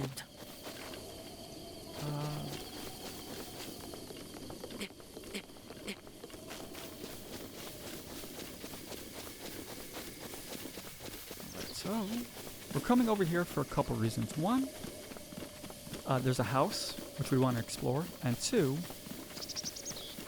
there's a quest in that house. Also, you can kind of see the different biome. So if we can do this by crouching. That honeycomb there, we can actually cause the bees? Yeah, it's a honeycomb, so it would be bees. to attack the guys nearby. Because if we just pick it up, or go harvest it, I should say, they'll attack us. So if we do this,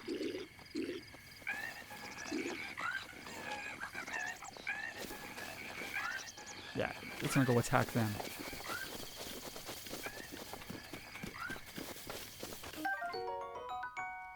Coarse bee honey. Honey straight from the hive is chock full of nutrients. Cooking it into a meal unlocks potential of these nutrients, providing a stamina recovery effect. So we can use it to get stamina back. Lovely.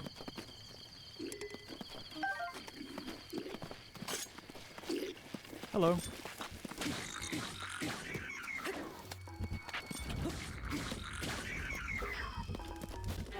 Drop your stuff.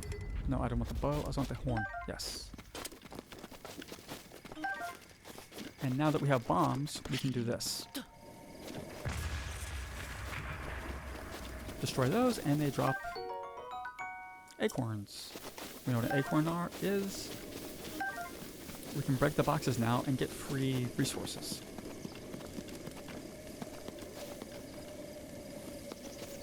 I don't know if there's anything on top of these. Let's check real quick. Stamina, come back. No.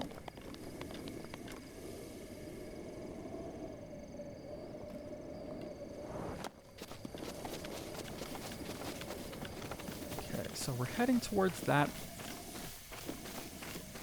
shack, but we also want to grab some stuff nearby. Oh. Bird.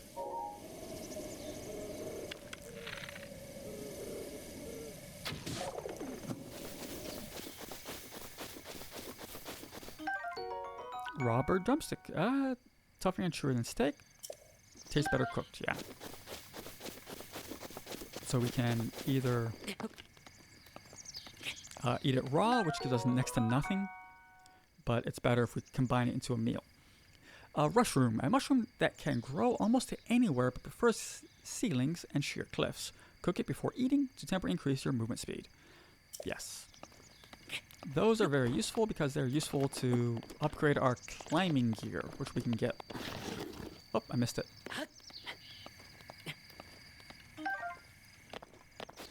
Which we can eventually get. I'm not sure we need to go down there. Oh, a stamina one. Stamina shroom, a green mushroom that grows near trees in forests. It's chock full of natural energy. Cook it to release the stamina regenerating properties. Lovely. Okay, so pitchfork. It's got 7 damage. Let's get rid of you.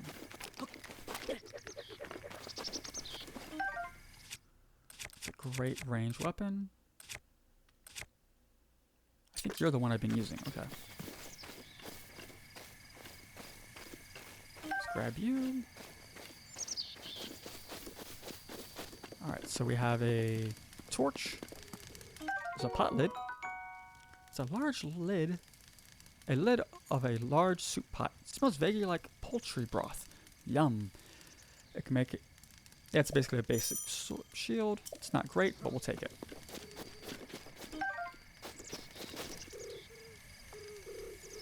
Oh, there he is. Oh, it's too fast. Take the mushrooms.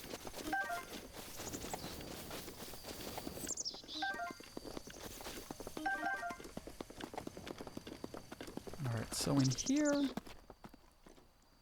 it's implied that this is the old man's house. So let's take these. Spicy peppers.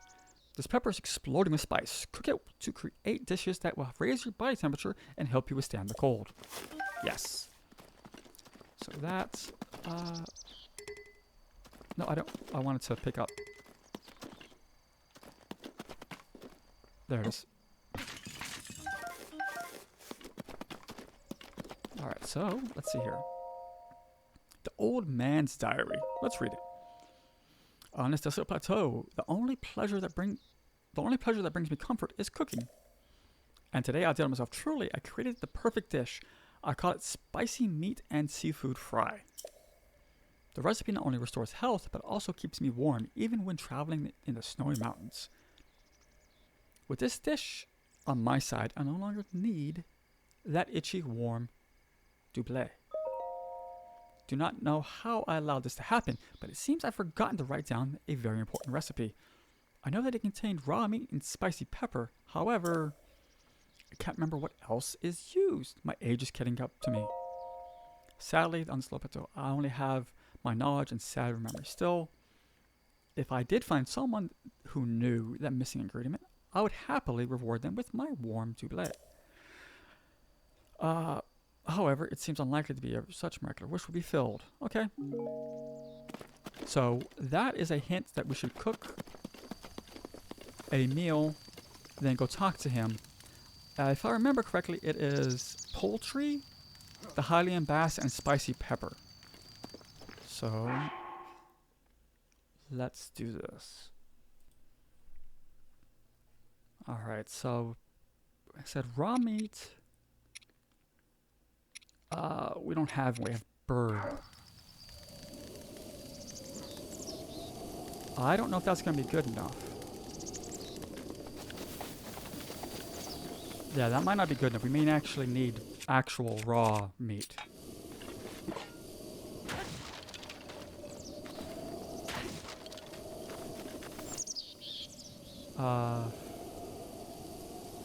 Let's go down talk. Let's go see if we can take out these idiots and get some raw meat.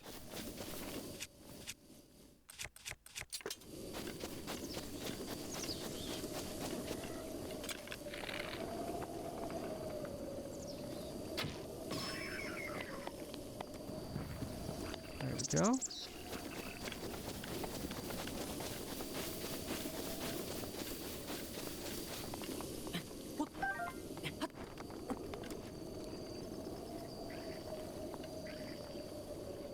Okay, they have meat cooking, but that's not raw meat. And I've not seen anything really nearby that we could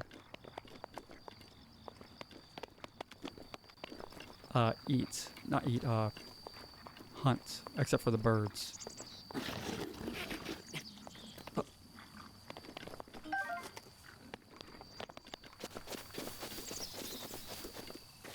Okay, let's grab this.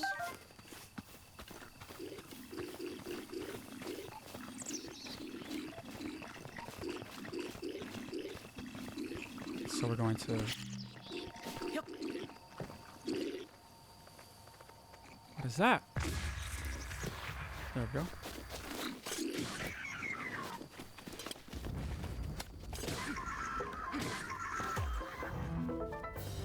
Voila.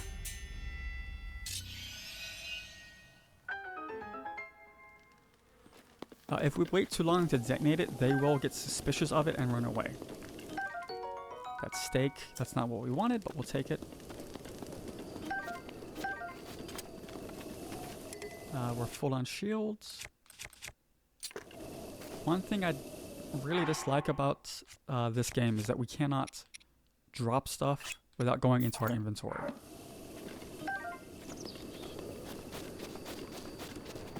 There's honey.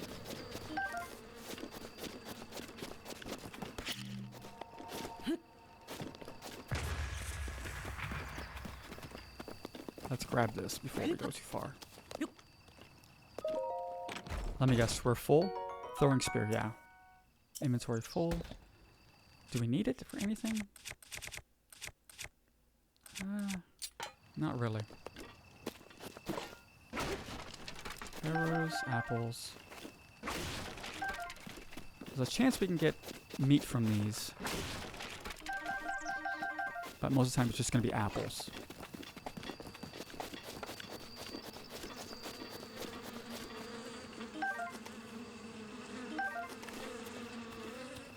Oh!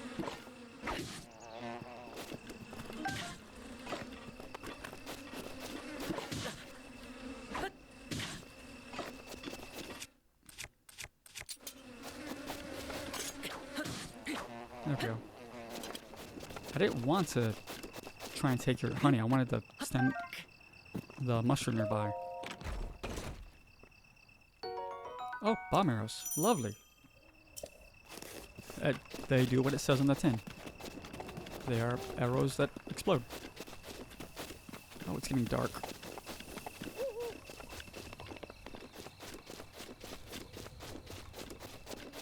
Alright, let's see if we can do the...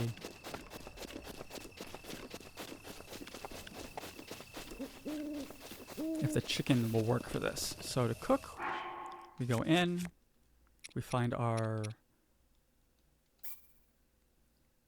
materials, we click hold, we add you, add you, add you. If this doesn't work, then we actually have to find meat proper.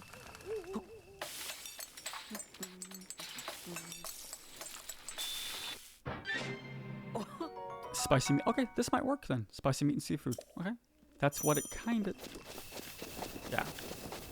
So that's what it said in the book. So any type of meat looks like it works.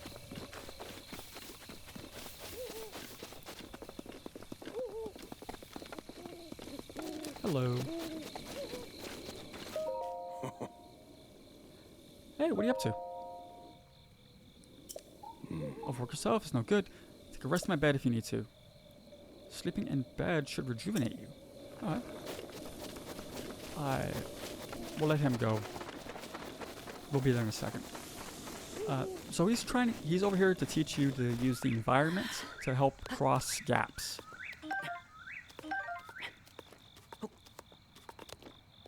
So you can use it to like, we can chop down a tree to cross that gap there. That's basically what he was going to teach us. You see that he was chopping this one and just kind of gave up.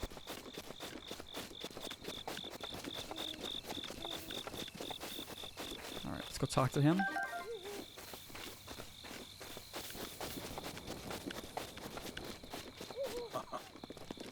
Hello. What are you up to? To be rejuvenating bout of work, yeah. I cooked something. Check this out. Wait, is that my signature spicy? My signature dish? Spicy meat and seafood fry.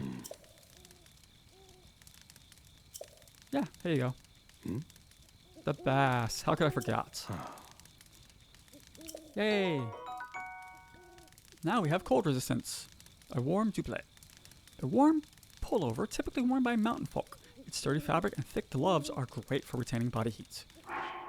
So we're going to equip that, because there is no downside to wearing it. Oh ho! Suits you quite well. Thank you. Alright, let's take a nap. Sleep till morning.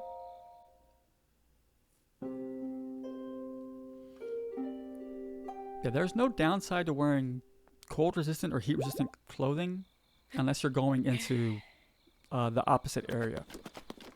So like if we're going into the desert, we wouldn't want to have cold resistant clothing on. We'd want to switch to heat resistant because, well, obviously it's going to be better to have the heat resistance. But you don't get a penalty for wearing this cold resistance in the desert.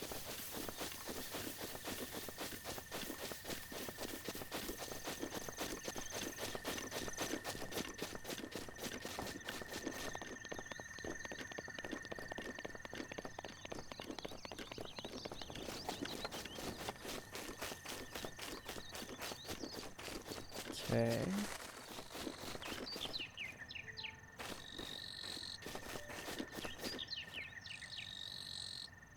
There's a cricket.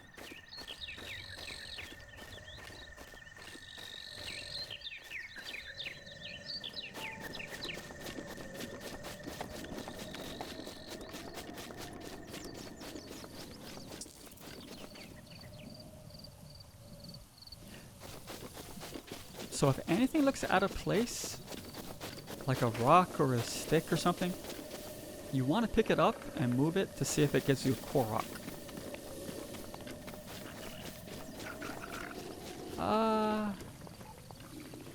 You have nothing I want, so that's just gonna move by.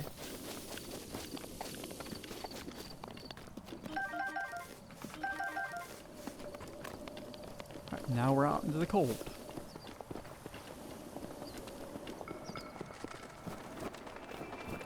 There's one over here. Let's go to this shrine.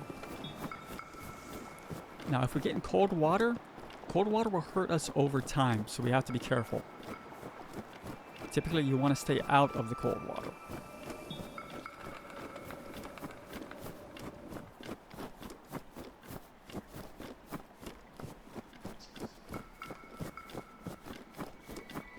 Yeah, right now, if we didn't have the cold doublet, whatever it's called, we'd be taking damage, so...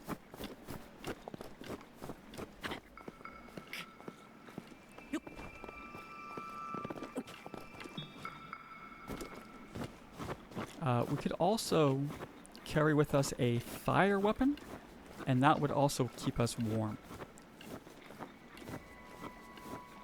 But we don't have any fire weapons, so that's kind of a moot point.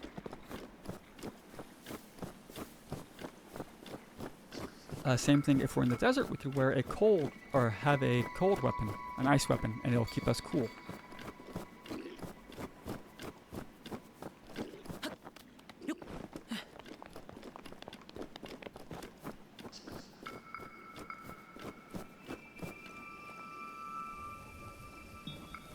Alright. Also, the color of the enemy, like these guys are the basic ones. Where is he? I just saw him. That guy is your medium difficulty, and the ones that are all black, they are the hardest ones. And they all drop different loot, so... Ooh, that's farther than I thought. So it's worth it to kind of hunt down the different ones.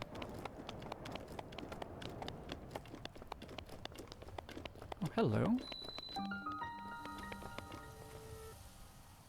I doubt you're... Yeah.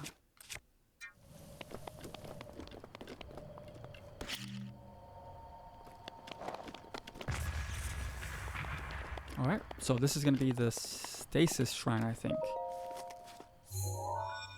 Which allows us to freeze time, basically.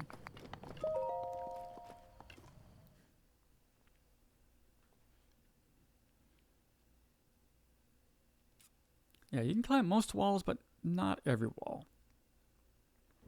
Like the walls in here, they're too smooth because... reasons. To you who set foot in the shrine, I, Owa Dain, offer this goddess Hylia, offers this trial. Yeah, this is stasis. So stasis will freeze almost anything. Not quite everything, but almost. And what it does is it lets you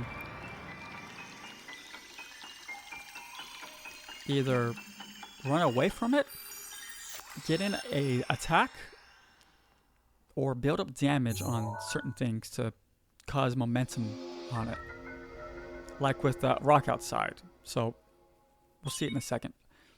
Stop the flow of time for an object. Stops an object in time while storing its kinetic energy. Meaning, if we hit a rock like the one outside multiple times, it's going to build up the momentum so that when the stasis ends, it's going to suddenly have all the momentum and it's going to move in that direction.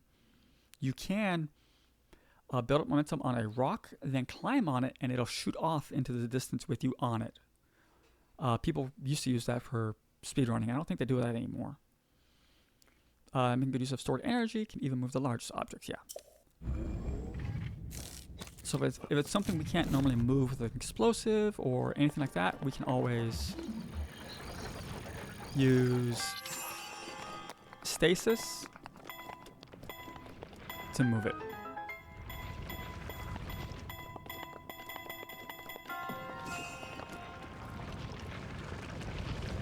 Now, because I think if I remember... Oh, we have to wait for it to reload. Or to... Not reload,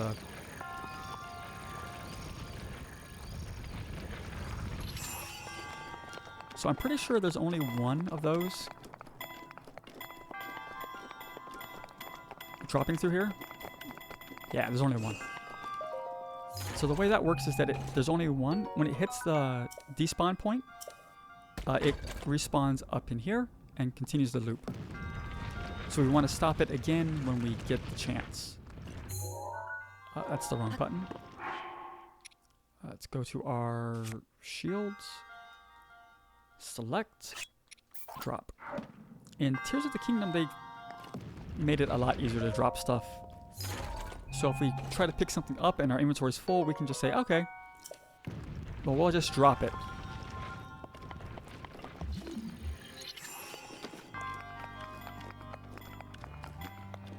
Also, the range on it is pretty good. Oh, the hammer, yes. The hammer, just mwah, it's a beautiful weapon. We can't carry any more melee weapons, so let's swap out pitchfork. Pitchfork has range. Let's get rid of this traveler's sword. Actually, yeah, get rid of the rusty one. Hang on, we can actually... So this is to teach you that you can build up a...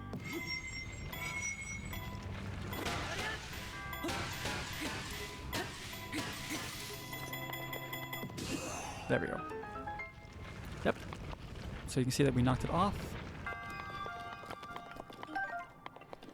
In shrines where that's part of the puzzle, once we get past these fourth ones, we kind of want to start kind of save scumming, but not really.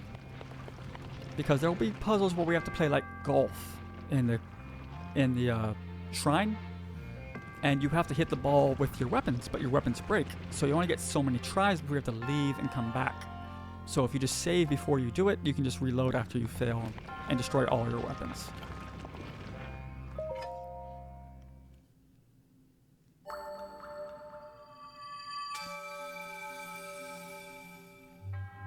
Haha! Yep, resourcefulness speaks to the promise of becoming a hero. Just gonna give us a spirit orb, we'll skip it. Alright, we now have 3. May she smile upon us, absolutely.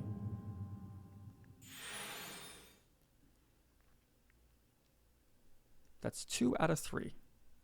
3 out of 4, excuse me.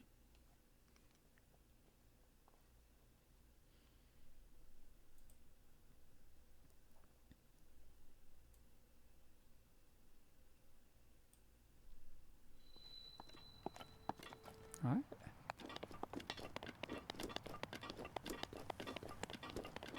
This is most likely not going to be worth really doing much against it, but let's do this. This.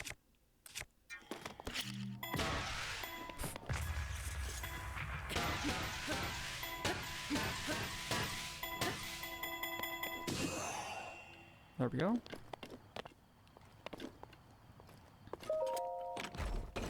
I was trying... Oh, Traveler's Bow. Yeah, inventory's full. I was trying to use the bomb for some free damage, but it didn't work out that well.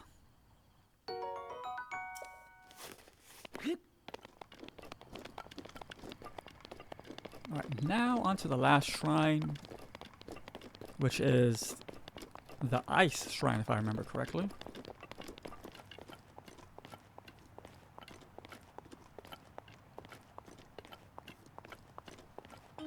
Yes.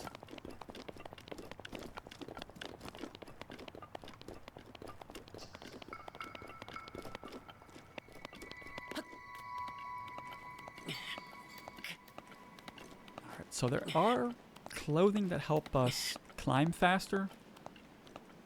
The problem is I don't remember where it's at. So we're gonna have to hope that we can find it. I think, if I remember correctly, the game leads you to the first piece, but there's 3 pieces in the set. So it makes it so you use less stamina, you also climb faster. It's really quite essential to you, making exploration a lot more easier. You can see the pop in.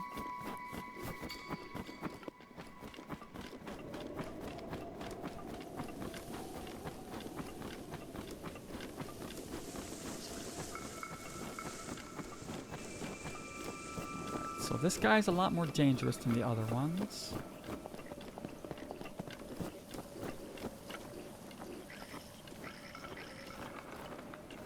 He's guarding a chest, isn't he? Yes. Alright. Oh, he moved. Ah!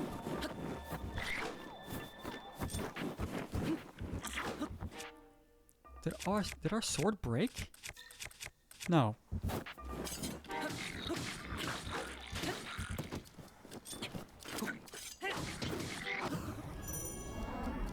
There we go.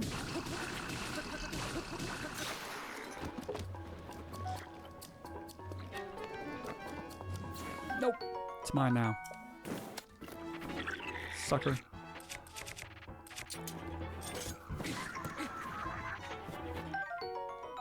Oh, the spike shield off. Let's drop you. So when we have our shield up, oh yeah, it's... Yeah, we can parry if we do it right. And that's the key to taking out the Guardians. Is that you have to parry at the right time, and you can deal major damage to them. Alright, what are you? Amber, okay.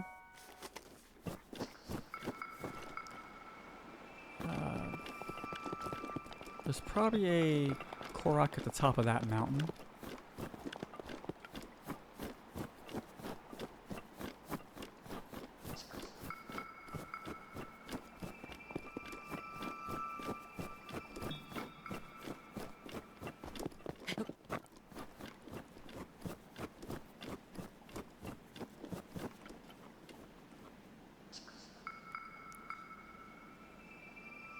Okay.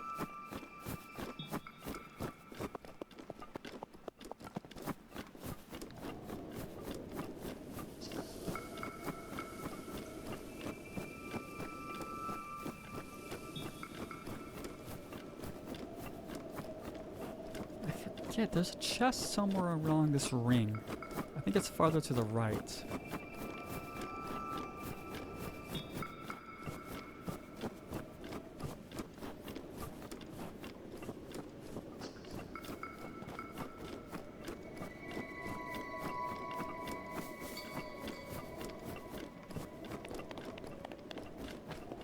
Okay, there's the shrine.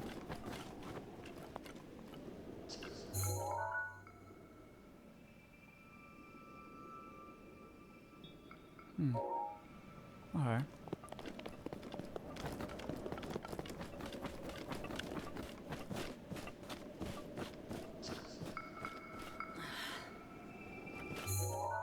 What's a shrub?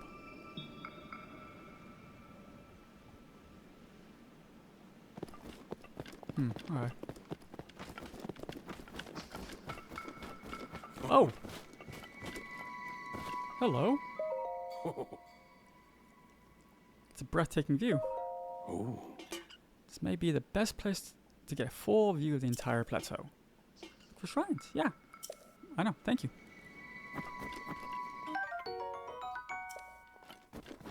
Can I...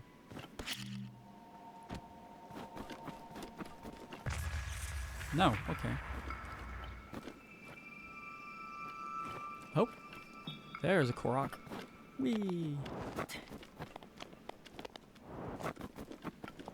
Now we just have to find out where the rock spawns.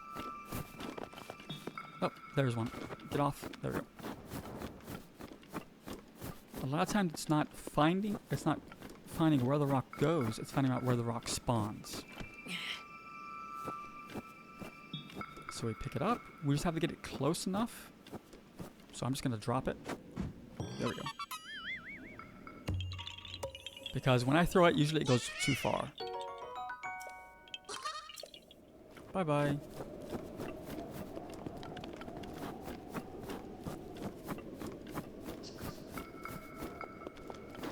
Doing this without the warm duvet, whatever it is a lot harder. We would have to be eating a lot of food. So the game is very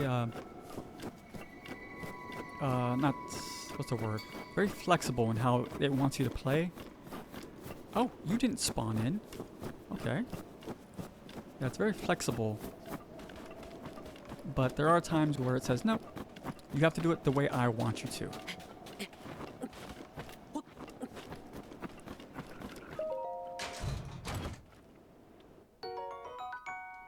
Bomb arrows, not that great. Ice, you can melt with fire. Or I think we can use bombs on that, actually. But it's probably not worth it, to be honest, so we're just going to leave it. Oh, snowballs! Ah! The snowballs actually will grow in size the farther they travel. So if they roll across the ground, they get bigger and bigger and bigger until they get too big.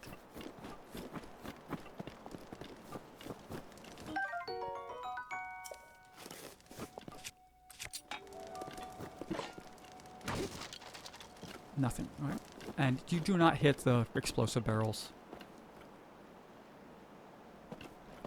What is that? It's amber. Did that guy drop that? I guess he must have. Another way over here is you can go and take the boat from over there and sail it down this way, but it's not the easiest. Especially if you don't have the ice ability.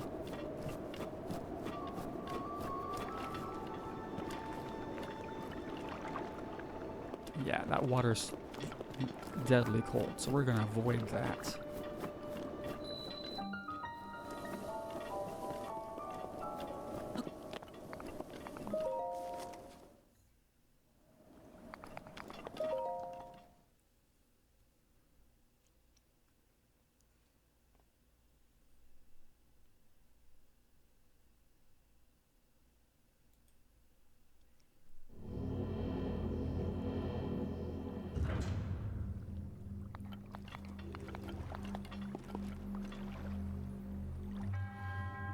To you who set foot in this shrine, I, Ke Namut, in the name of the goddess Hylia, offer this trial.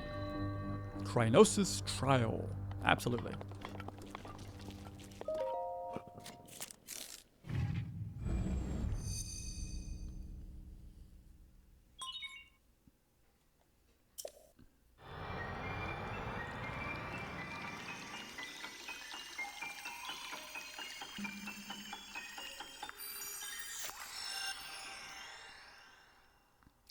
Bum, ba-da-dum.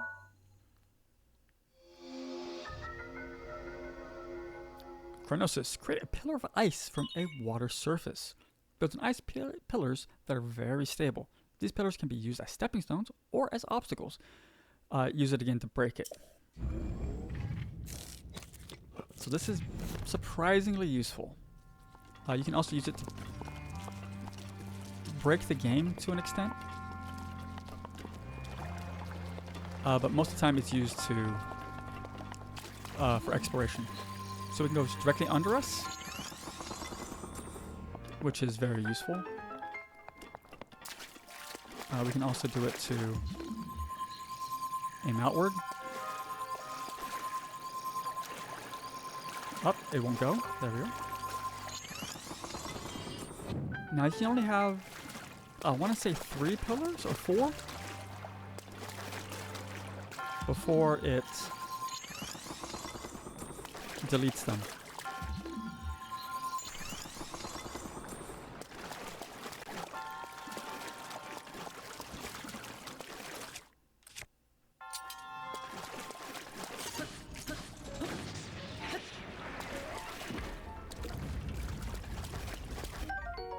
Aha, an ancient screw. A screw used in ancient machinery. It's made of an unknown material, and no matter how many times it's turned, its threads never seem to show any signs of wear. Yep. There's our extra chest. Aim under. Oh, we're too close. There we No, that's actually... I hate to do this.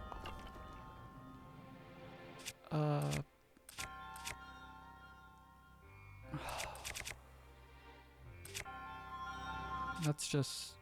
Oh, I can't do that, so let's... That's badly damaged now, that's not great. Oh well. Yeah, I know.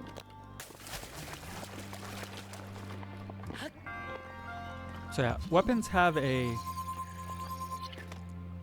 level of durability. Not durability, they have a level of weight to them. So some items can be very heavy, like the hammer, or very light, like the sword. And it just depends on what material it is.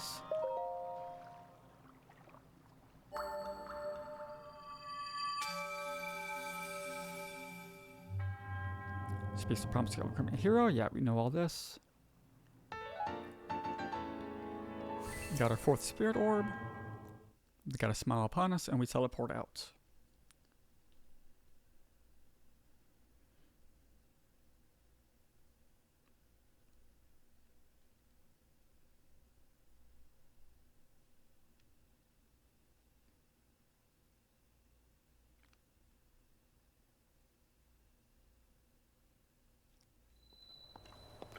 Ho! Hello, Grandpa. With this, you've now acquired all the spirit orbs from the shrines on the plateau. Oh ho, extraordinary. That means it is finally time. Link, it is finally time for me to tell you everything, but first... Imagine an X on your map with the 4 shrines as endpoints. Find the spot where those lines intersect. I shall wait for you there. Uh-oh. Do you understand? Where 2 lines connect, the shrines would cross. I will be there waiting. He was a ghost all along. Alright, so... we have one there, go straight down this way. And then... here to here. So, the Temple of Time is where we need to go. Back where we basically started the game.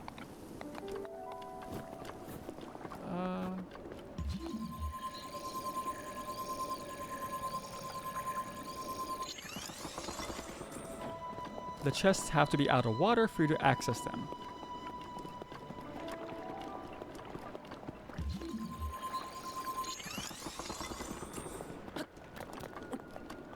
Also, if you swim under one of these pillars, it will break. So you can't drown yourself. Well, on purpose.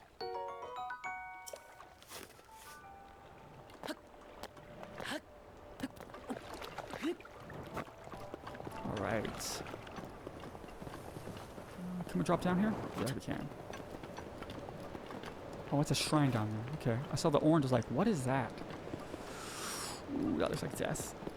That looks like death. Oh, we got an ice keys. Kinesis, whatever it is. That looks survivable.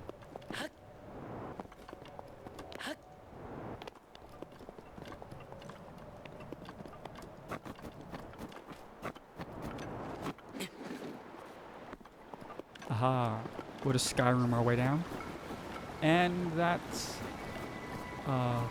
amber disappeared.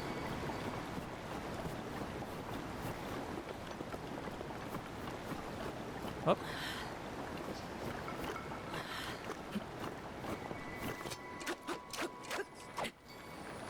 There we go.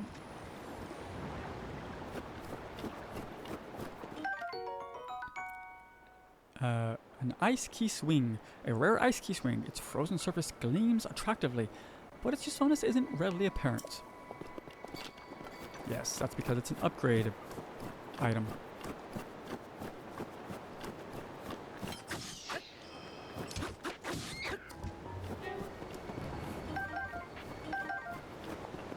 Alright, so spots like that are little treasure spots where you can go and fight the enemies, get some treasure, and go along your way, basically. But it's also pretty dangerous if you're not careful. Can we do this? Oh, we didn't. There we go.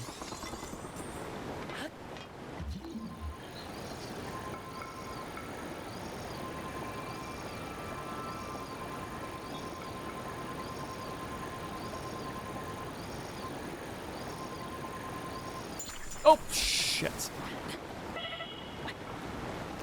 Fuck. First death. Because I hit the wrong button.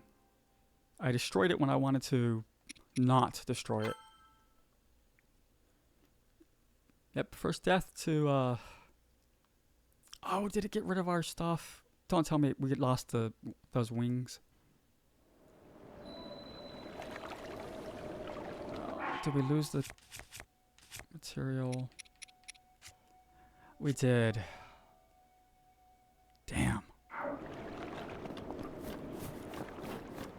Alright. In that case, let's just... There's no point in going back there and dying again. Where's fast travel?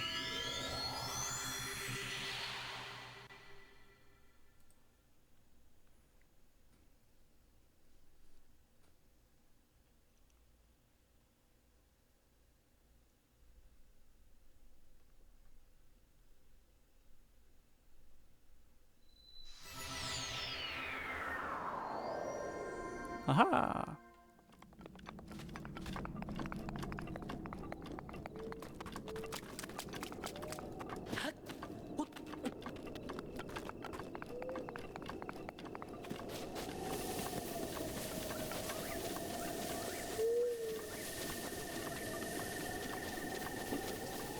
Hey!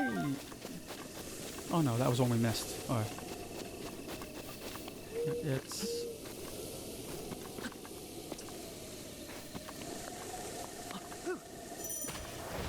There's shield surfing. Shield surfing, it's a great way to get down, like, hills, but it breaks your shield as you use it.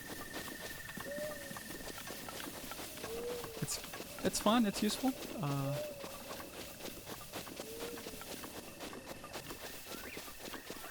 Let's see, it's...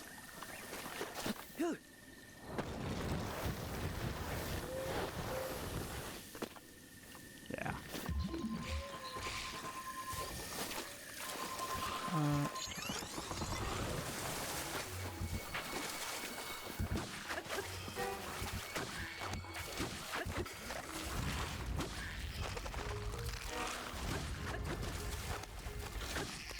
Go away. Give me the fangs. Oh, a big bat. Don't really care about that. I want the body parts. Now, if you lift up the ancient shaft, machine part used in ancient machinery is incredibly sturdy, and it's not made of any recognizable material. It may come in handy someday. If you lift up the dead guardians, they'll drop additional supplies. Like they just did here.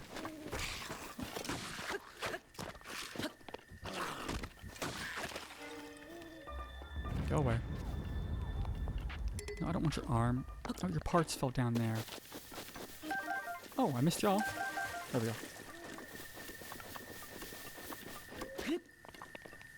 This is normally why I skip night. Because it's really not worth it to run through too many spots. Alright, ancient screw.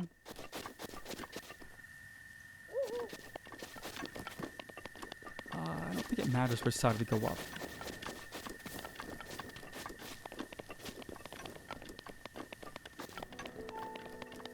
We could have came here earlier, but the issue with coming here earlier is you have to come back here now, so...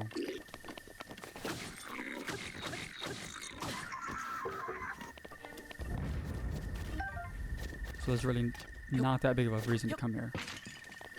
Oh, arrows.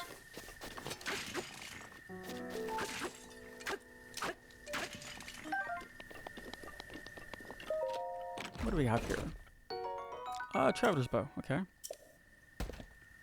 That's a better bow than what we have, so...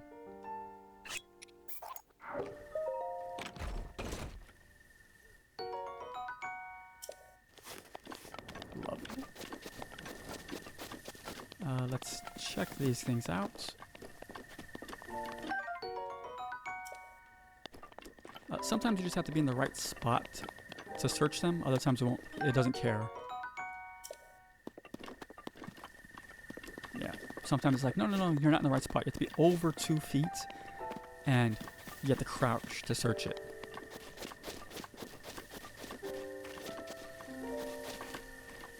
Okay, glowing statue. Hello. Can I reach you?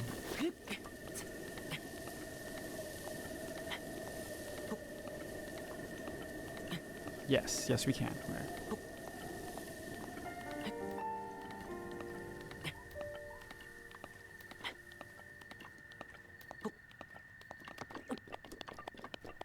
Oh, there's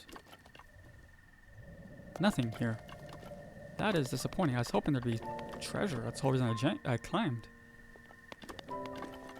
Alright. Whee!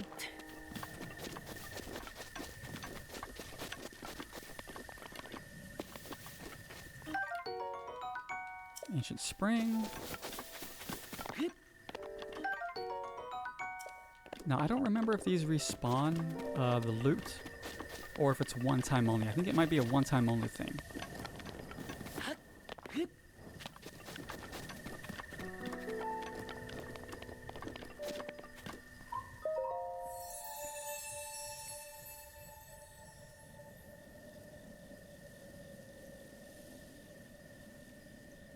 You who have conquered the shrines and claimed their spirit orbs, I can offer you great power.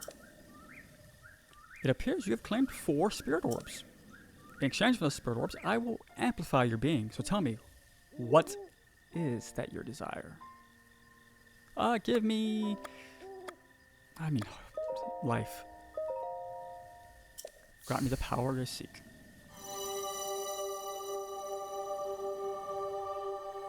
Now, if I remember correctly, they patched in a way to swap heart containers and stamina containers. So you exchange your heart container for a stamina one, but it costs you like rupees. The heart container, your life force has been strengthened, increasing your maximum number of hearts by 1. Now, there is a limit to the number of hearts you can have. I want to say it's like 20 or 24 hearts? I forget exactly. It's 2 rows of hearts. Go and bring peace to Hyrule. Ho! Oh.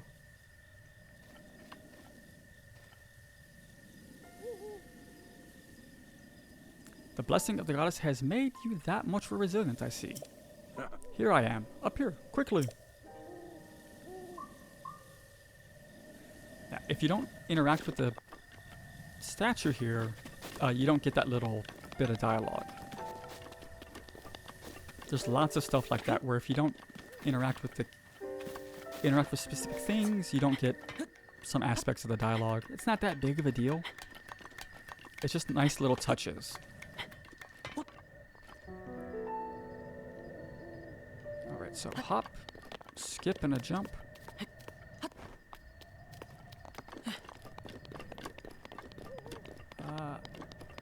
Is there anything? No.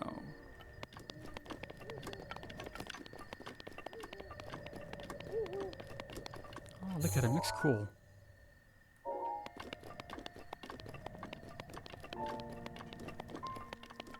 Ah! No. I almost did it twice. Well done.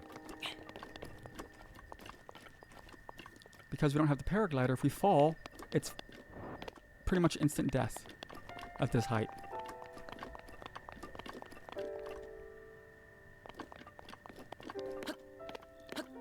Oh, the sun's just coming out too.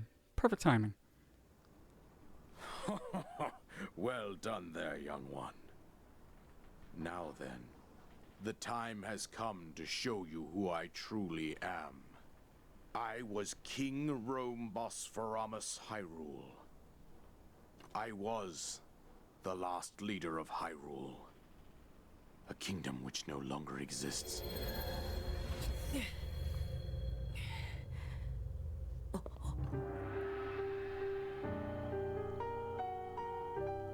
Bosphoramus. Great last name. The I mean, Great middle name. Calamity was merciless.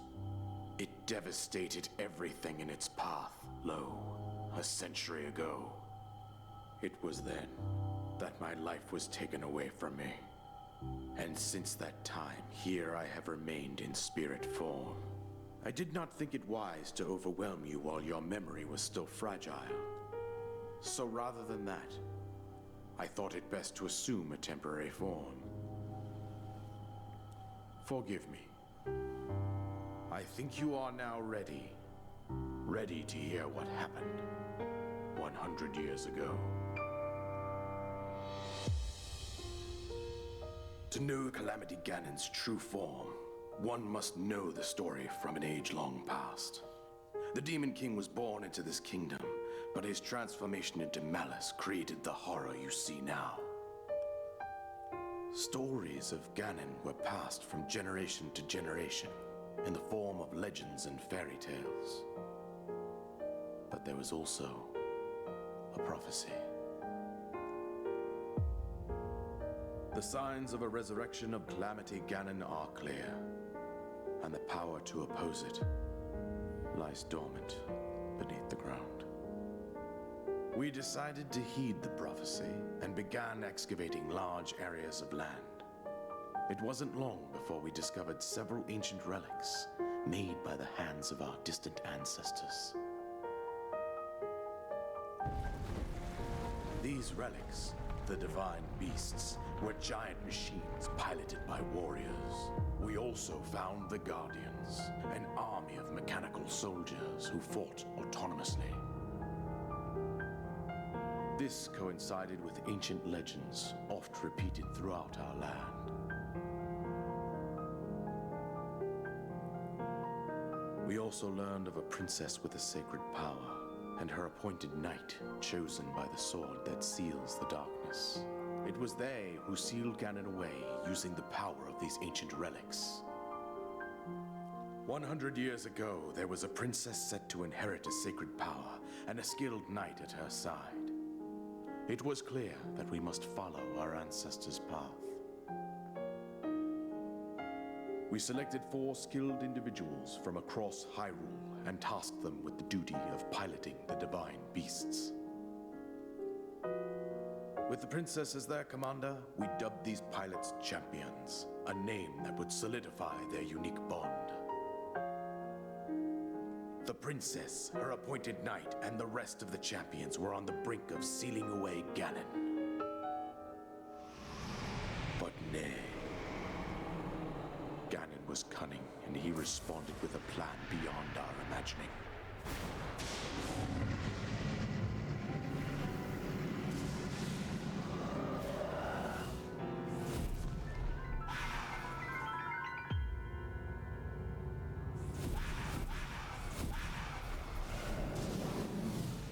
He appeared from deep below Hyrule Castle, seized control of the Guardians and the divine beasts, and turned against us. The champions lost their lives, those residing in the castle as well. The appointed knight, bravely wounded, collapsed while defending the princess. And thus, the kingdom of Hyrule was devastated absolutely by Calamity Ganon. However, the princess survived to face Ganon alone. Link, you are our final hope. The fate of Hyrule rests with you.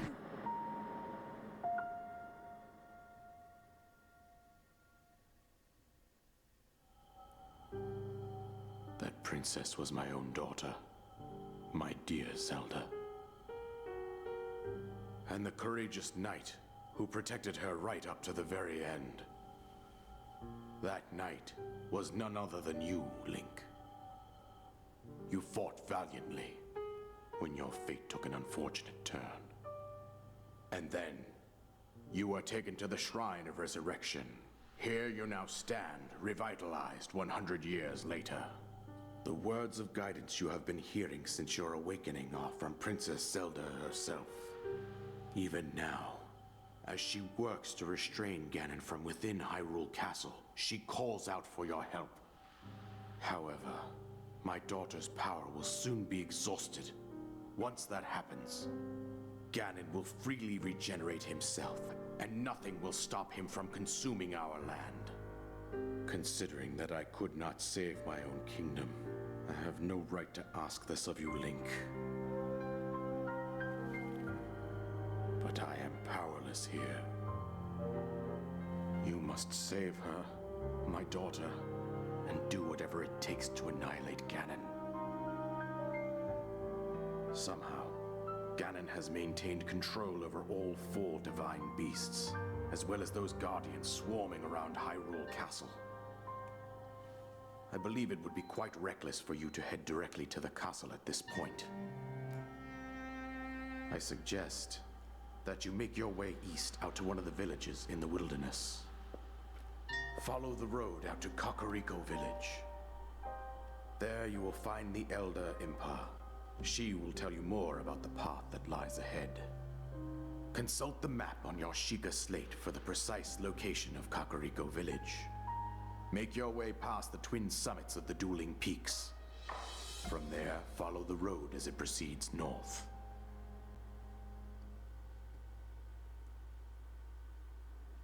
Alright. Here's the paraglider, just as promised. Yep. An item that you received from the king on the Great Plateau. It allows you to sail through the sky. Press X while you're in the air to use it. Now, it does drain your stamina while you use it, so you can basically fall to your death.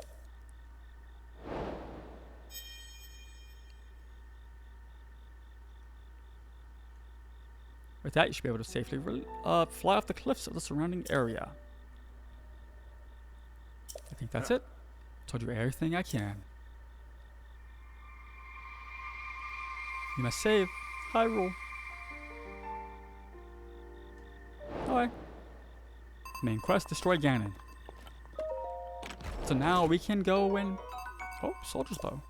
If we really want to, we can go and fight him.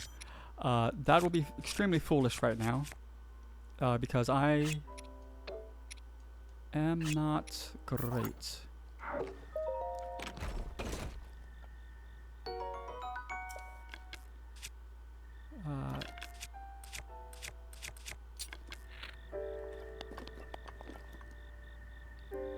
And we have full reign of everything here. So yeah, so they give us a little primer about where we're supposed to go, or where we can go, but it's completely up to us if we want to go there or not. The game doesn't force you to go there. You can never set foot in Kakariko, and the game will mostly play out the same way. You'll be missing out a lot of story, but it's not the end of the world.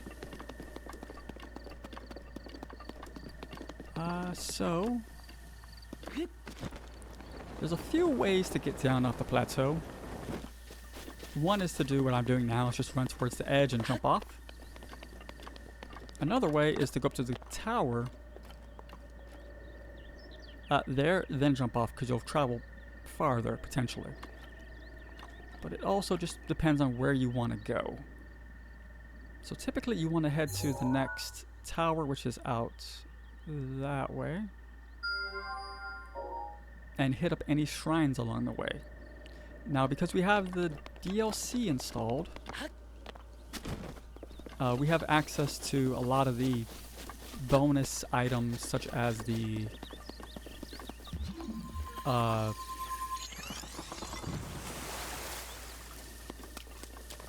a lot of the bonus armor.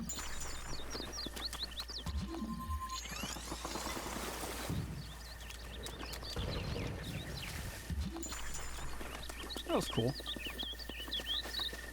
So we can find that from at different places around the world.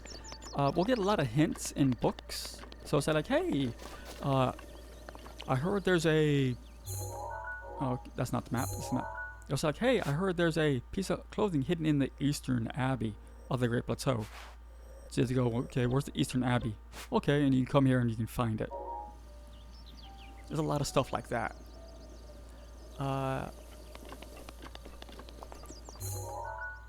But for the most part, if you find like a POI, a place of interest like that, or like this down here, there might be something good down there, or it maybe just be utter trash. So let's go see actually.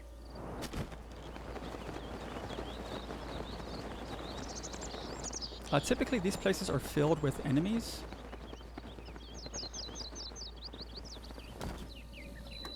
Alright, so skeletons will spawn here at nighttime. Let's bring up this. Typically your magnesis is really good at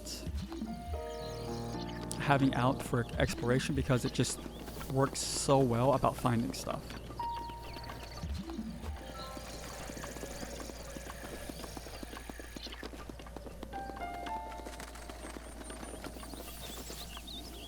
Do the squirrels give us any meat? I don't know. No, they give you an acorn. Okay. That's not really worth it. In terms of,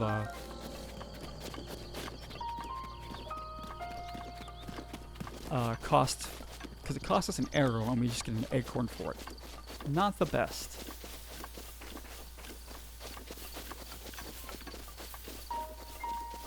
Alright, so we want to go here and then check out that. Now what we're looking for is any chest, really. Oh, hello. Speaking of. Watch out. Ah. Chests tend to bounce. Oh, amber. Ooh, we have a book. Haha. Boop. Read the first page. Misox. Expansion Pass Journal. I had 8 priceless relics I stole from Hyrule Castle and treasure chests. I should write down their location, okay? The ancient mask lies at the ruins where soldiers gathered. The waters of Lake Como were visible. The green garments of the man who wished to be a fairy hidden in the ruins of Hyrule Field. Find these pieces at the ruins where trade flourished, okay? At the ruins where sinners were imprisoned. And at the village ruins next to the farmland where many people once gathered. The Princess of Twilight, whose stories are handed down alongside those of the hero of Twilight. Her helmet can be found at the temple ruins soaked in the waters of Regencia River. The armor ruins of Hyrule Field. The battleground where the brave souls tested their skills, okay. The ceremonial guards where the royal guards were honored. And where they gathered, okay. On the last page, what that could mean? That means it's expansion pass. So we have access to that wonderful stuff. Oh, hello. Rusty shield, no thanks.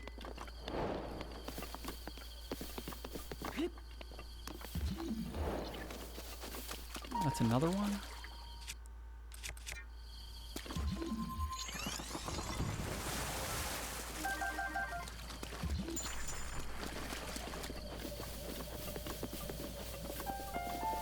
I don't remember if there's one in here or not.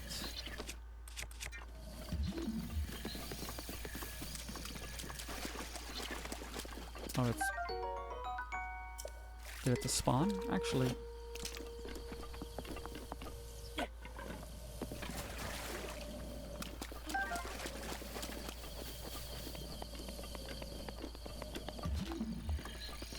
Rusty Claymore. Do we have anything that's... Actually, let's get rid of you.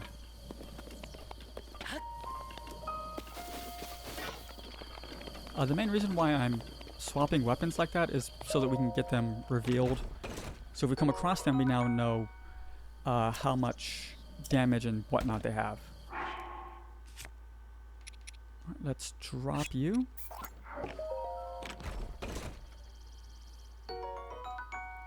Beautiful. Okay, so we got boxes over there.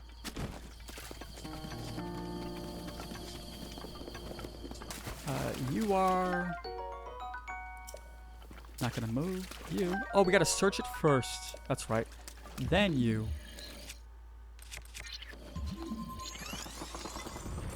Then you do that. Because if you don't search it first, you can lose the resources. Will this break these? Yes, it will.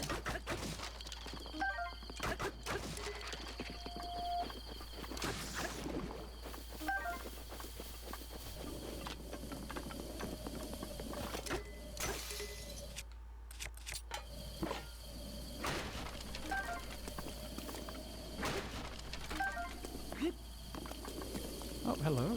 Let's do this. It's a wooden bow. No thanks.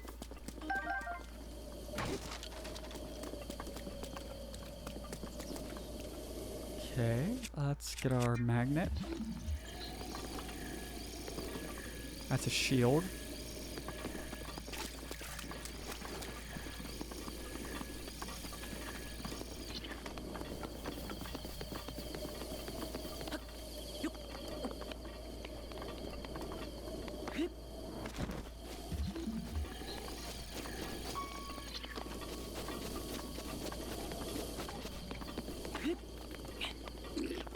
Hello.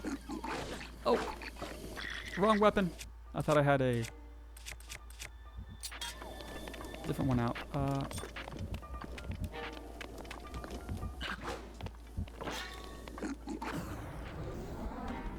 There we go.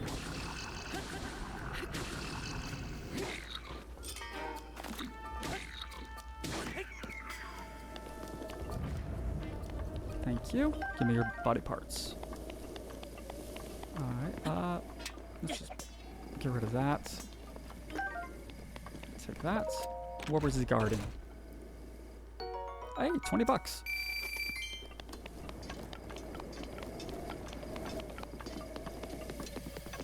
Oh, mushrooms.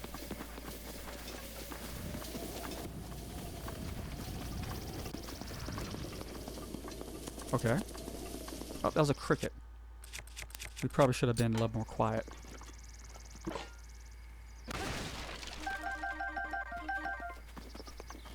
Broadsword. Alright. There's so many of these. These are good. That's a good sign.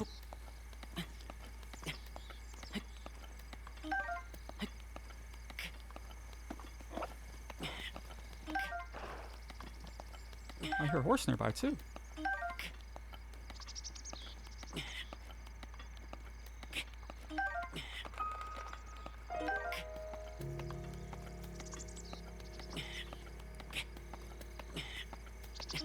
Lovely. We'll need those to upgrade our climbing stuff. Let's clear this little section. Oh, that guy's dangerous.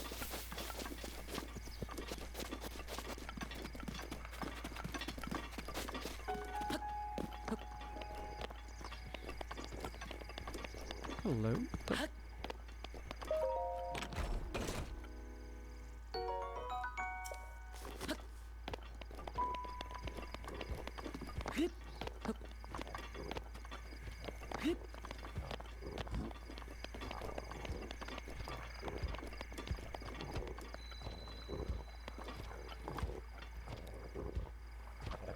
He heard us.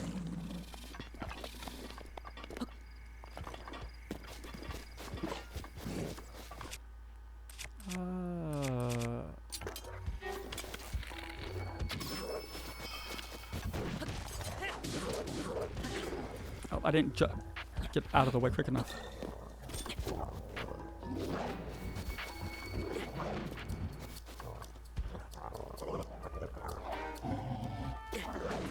Oh, that was a bad move. That was a bad move. Eat.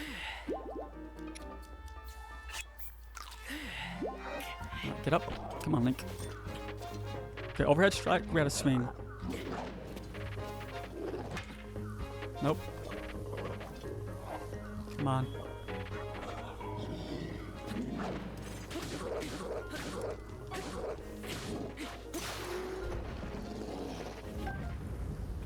There we go. Moblin. Moblin horn. A splendid horn once grew in the head of a moblin. It can't be used in normal food recipes, but has some use as an elixir. Moblin fang. Basically same thing. Okay. Rusty shield. Oh, he has a spear, that dick. Okay. Oh, we have a shrine here. Beautiful.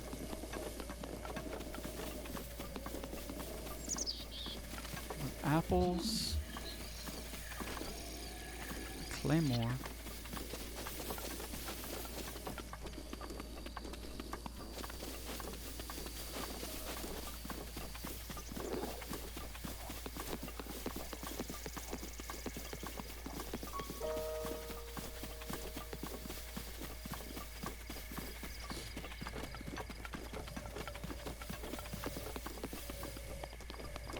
Ah, hello. That usually means there's something under it.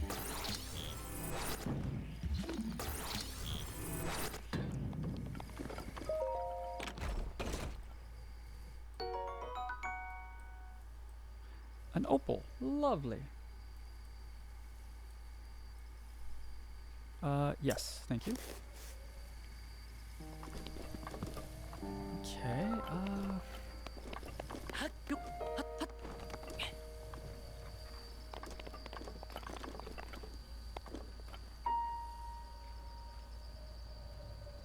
is there anything else I could possibly get? Treasure chest there. Let's go this way.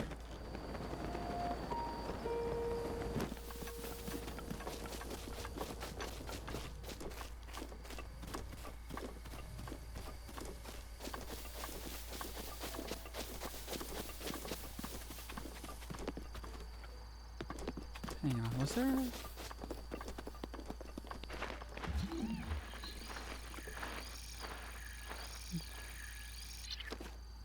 No, I'm just imagining things.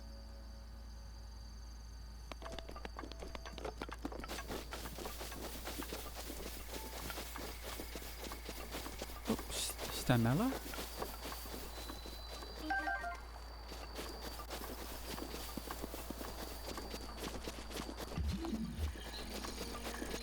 Let's activate you.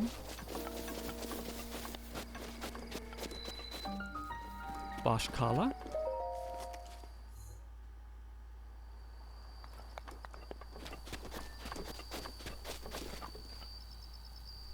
Let's go this way and let's go up to that tower.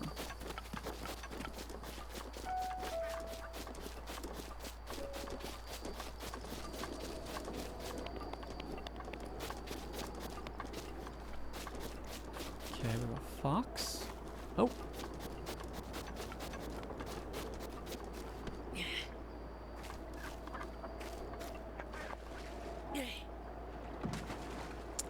Okay.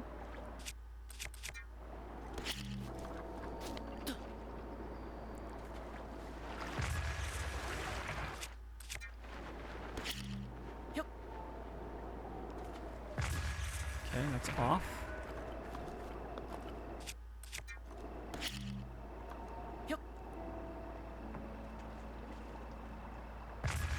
I think it has to be a rock, doesn't it? So we're going to aim about there.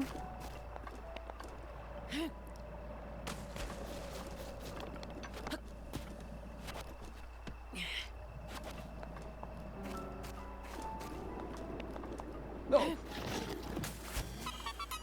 Oh, we got it. Alright.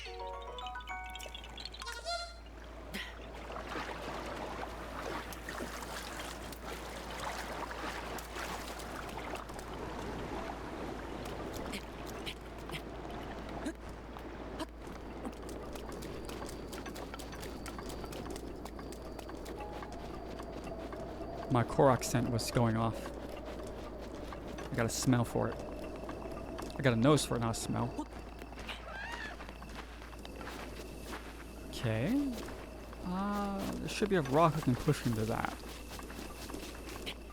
That looks suspicious. There it is.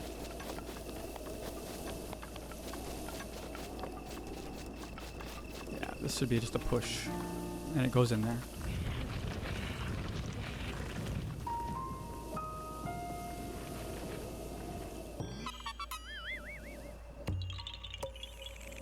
Yeah. Wonderful.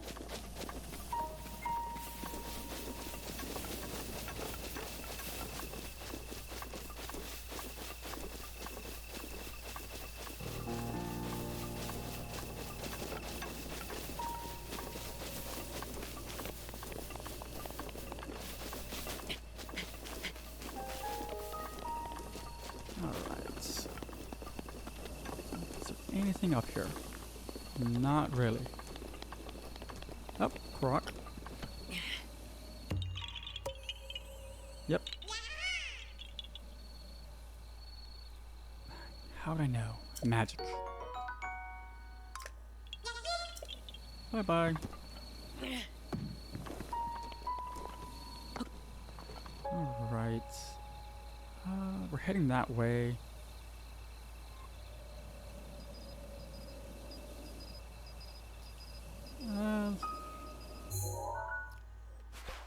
Let's just go to the... Yeah.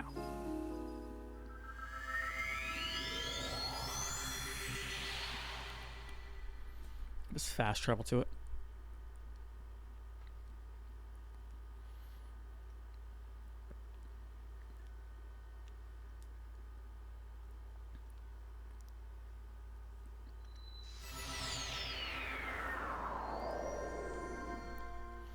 Alright, let's see what puzzle's in here.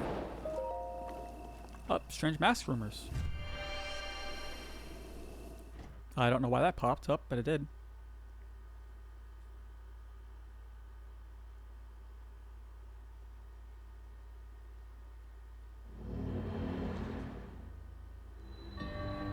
The wind guides you. Bashkala. Okay.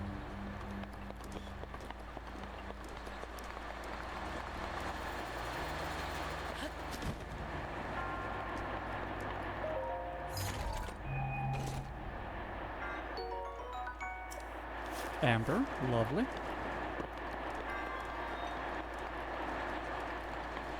Oh. That's a way back. Why would I want to come back?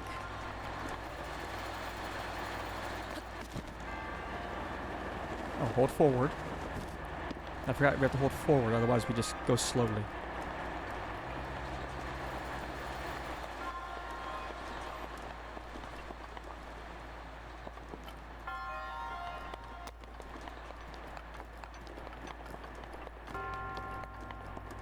Alright, I doubt you actually have anything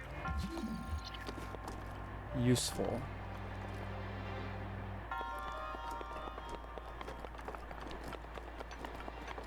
I just have a feeling that that has nothing really valuable in it, other than like an item.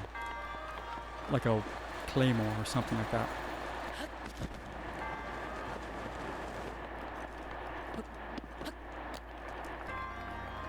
Okay.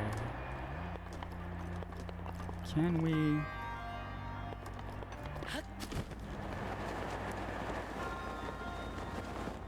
Yes. Okay. I fucking knew it was a claymore. Oh, oh, that's right. We broke a weapon on an enemy.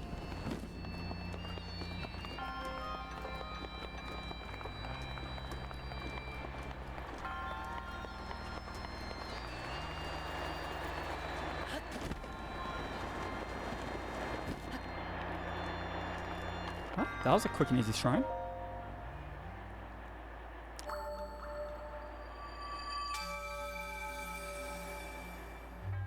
Look at him just chilling.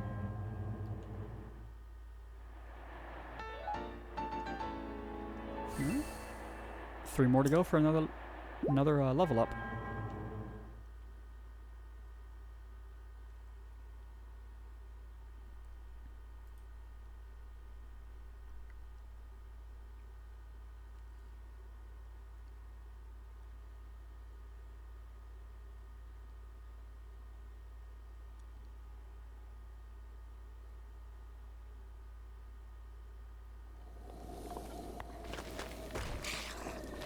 Uh-oh. Oh, you suck.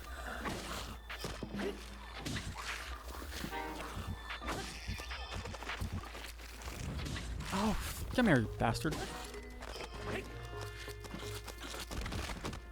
No.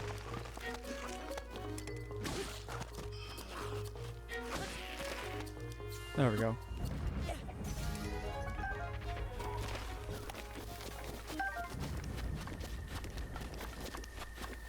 Alright, what did a traveler's bow? Alright, let's get to... We'll get to that tower and then we'll call it for today. Oh, the fires are on this place. Cool. I think you get 1 sneak attack and then everybody wakes up.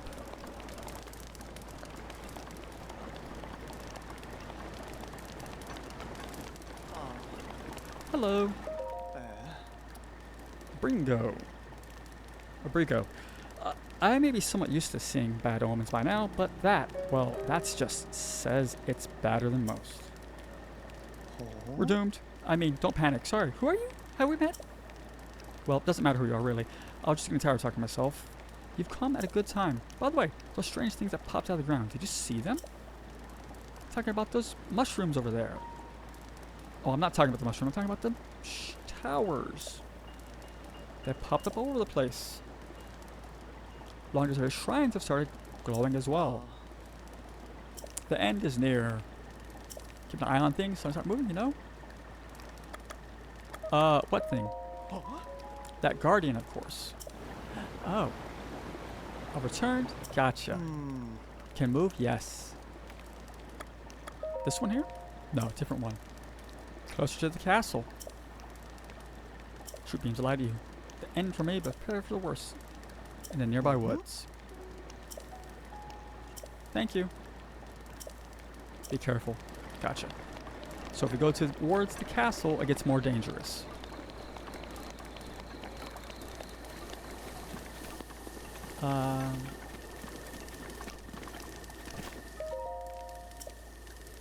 Wait till morning.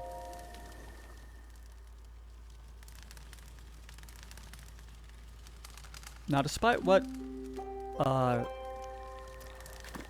the king said and Princess Zelda said, there is no rush. You can spend years in this game, and it does not matter. Octorok. Oh, there's a Porsche. A stable.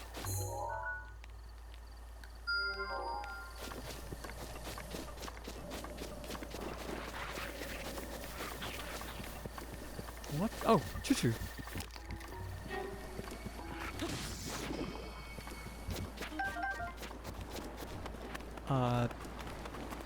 The choo-choo jelly can be destroyed if you attack it, so typically you don't want to attack the jelly.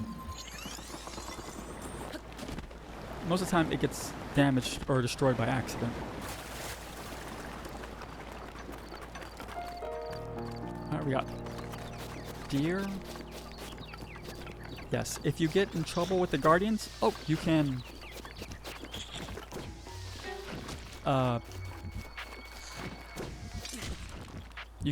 run into the forest. There we go. Perfect guard. Goodbye, Octorok. Hey, we got the balloon. An inflatable archrock organ has a lot of lift, so attach it to items you want to float. Hold it in your hands, then place it on there. Okay. An archrock eyeball. You can sell it in a store or make elixirs.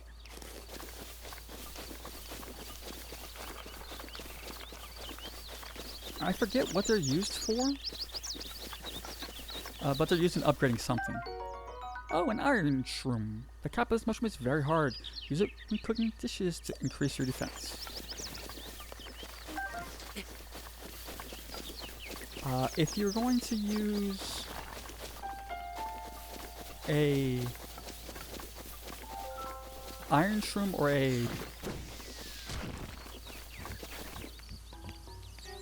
anything that has like a benefit to it, you want to use only one. So if you're using like a item that boosts your defense, you can't use anything else on it. So if you use something that gives you like increased speed or increased defense, it'll overwrite. You can only have one benefit per item, per meal basically. So you kind of want to just stack the defense ones, because you can't really mix and match. You just lose the benefit of one of the ingredients.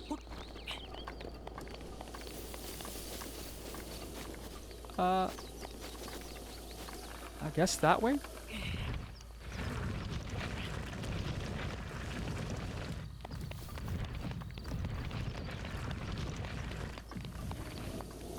Hey! Hole in one.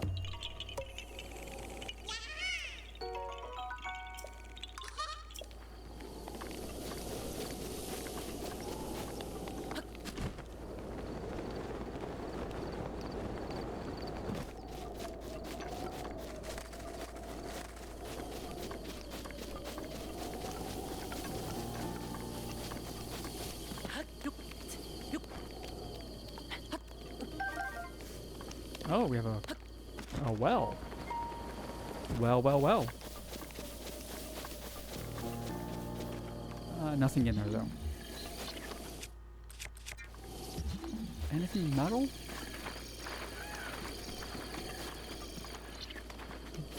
No. Alright, let's check over here. Oh, frogs.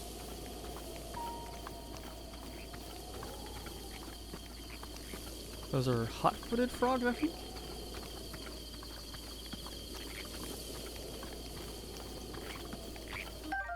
Yeah, hot-footed frogs.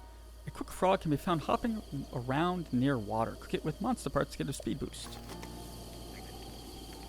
Or save it for upgrading your equipment.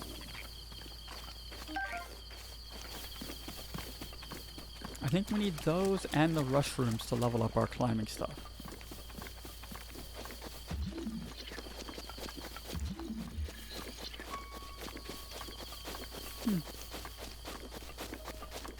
I thought there would have been something here. Guess not.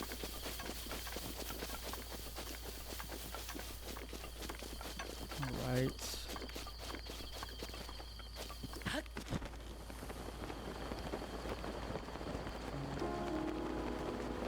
Oh, hello.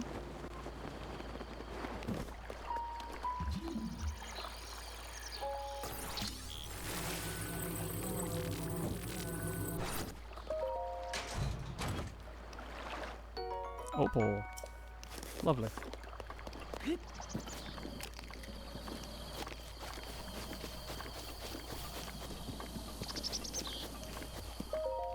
Don't mind me, I'm just back here. No. Korok leaf is useful for sending gusts of wind out. And it's useful for moving like the boat without having to wait for wind. These guys probably have nothing that I want, so we're just going to ignore them.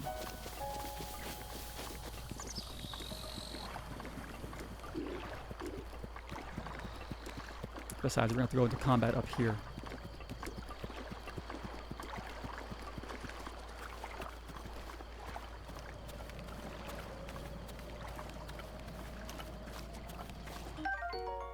Restless crickets. A very energetic cricket. Cook it with monster parts to get a stamina recovery.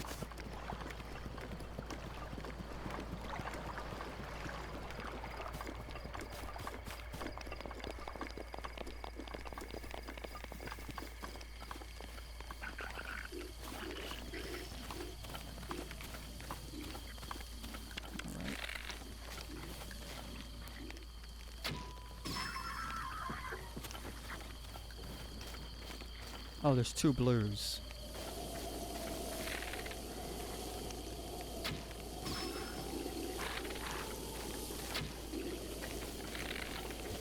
Oh, that was horrible. Yeah. Throwing a weapon at an enemy, if it breaks, it does critical damage. Claymore. We need to start using weapons. Otherwise we're gonna have tons of them and not anything to...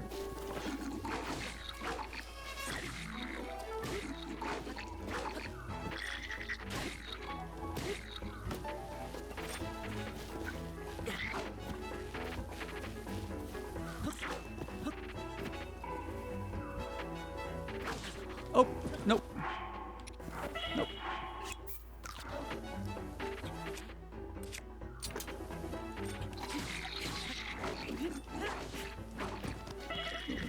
Nope. Get off the fucking hillside.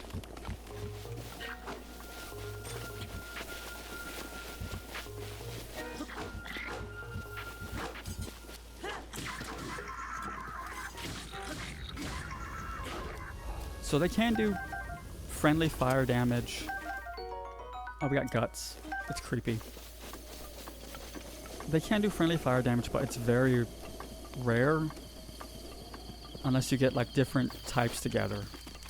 Like them hitting each other is very uncommon. Typically you'll have to have like one of the big guys, and then he'll swing an attack with reckless abandonment because he doesn't care about the people nearby.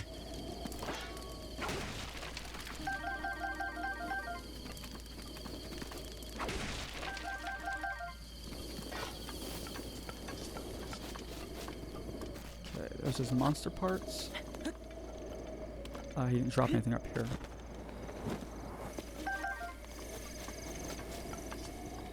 Okay, there's something down there.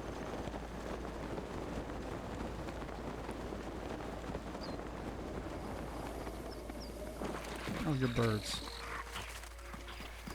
Oh, choo-choos.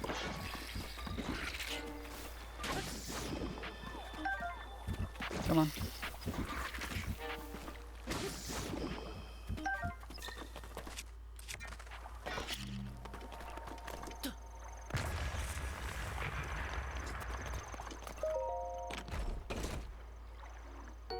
Soldier spear. Okay.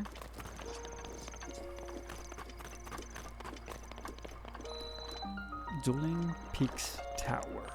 Lovely. Right.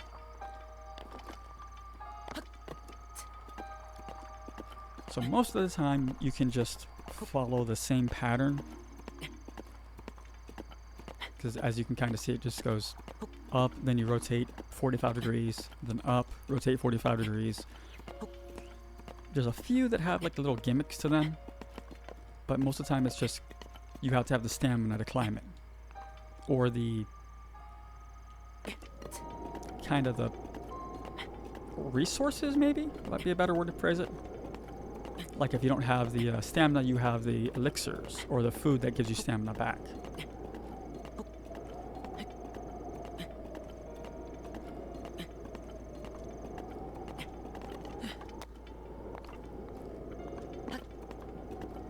We didn't jump. Damn it. Oh well. We're not that far from the top, so we should make it. As long as we don't jump trying to speed up, we should be fine.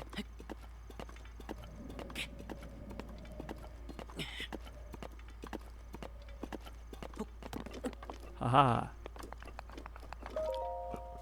Upgrade our map. Here it comes. Tower activated.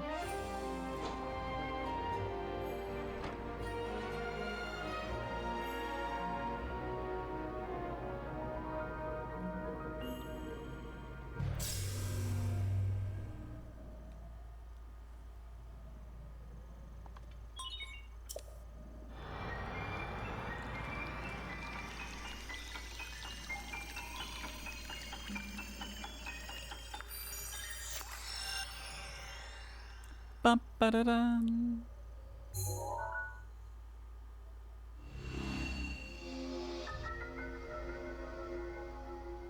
Yep, that's where we're heading.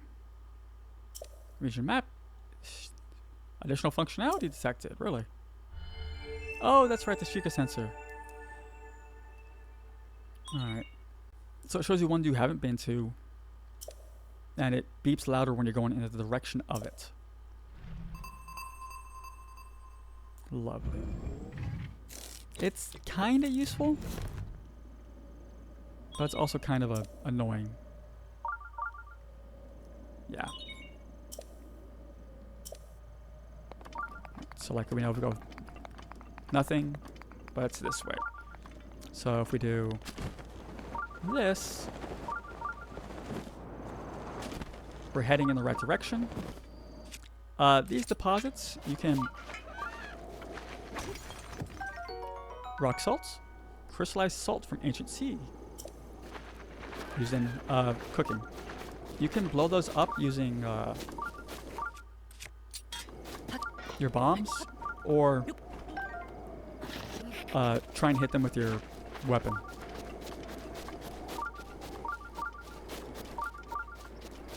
There should be a shrine over here somewhere.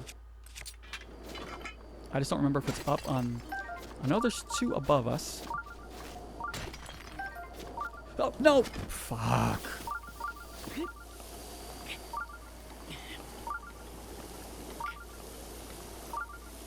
There are two shrines directly above us for the Dueling Peaks.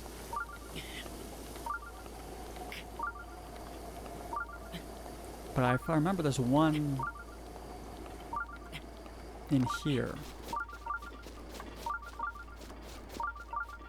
We just gotta be careful not to fall off. Because I don't remember if it's up on this ledge or if it's below us. Flint, great for making fire. So you drop that on the ground with wood and then hit it with a metal weapon like a sword, and it causes a fire. Ah, it is up here.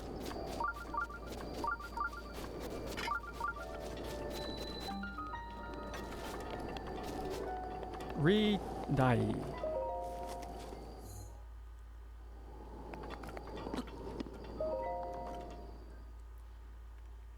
What do we got here? Because we get the climbing gear in one of these shrines. Well, part of the climbing gear. Timing is critical. Okay. And this does what? Oh. This type of thing. Gotcha.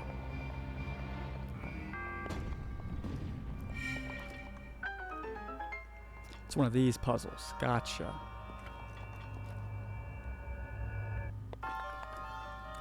Oh, that's right. We need stasis for this.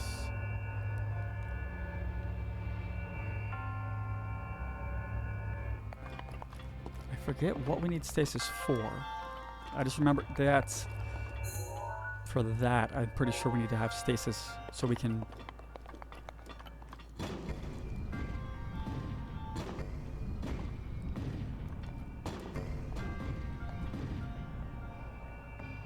There we go.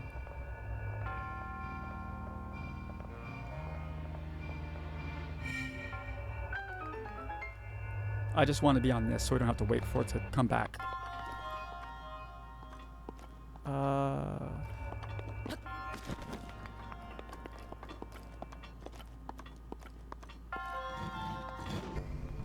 So we have to do this and then... Go, go, go! Yes! That. So we take off. That's our exit. But we can do magnesis. So we don't actually need stasis.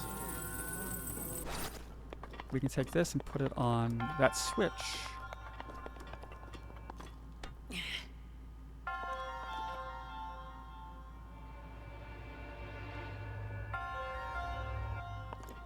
I don't remember if our magnesis will reach from over there or not, so.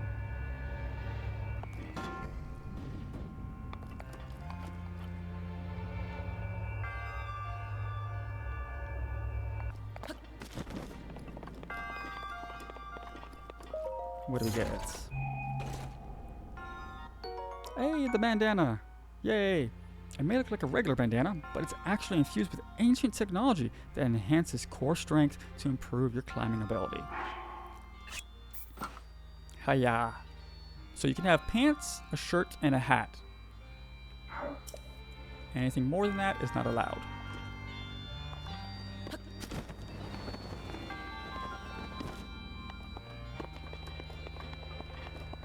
Okay, I just wanted to check and see if there's a chest down here.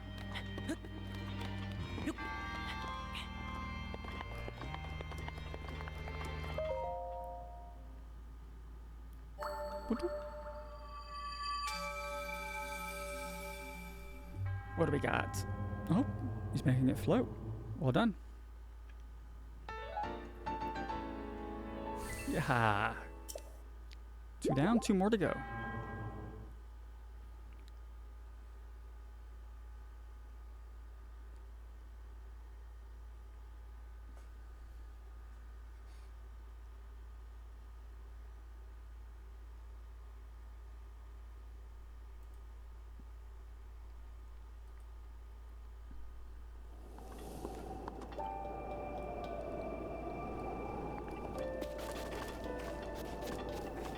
Ah.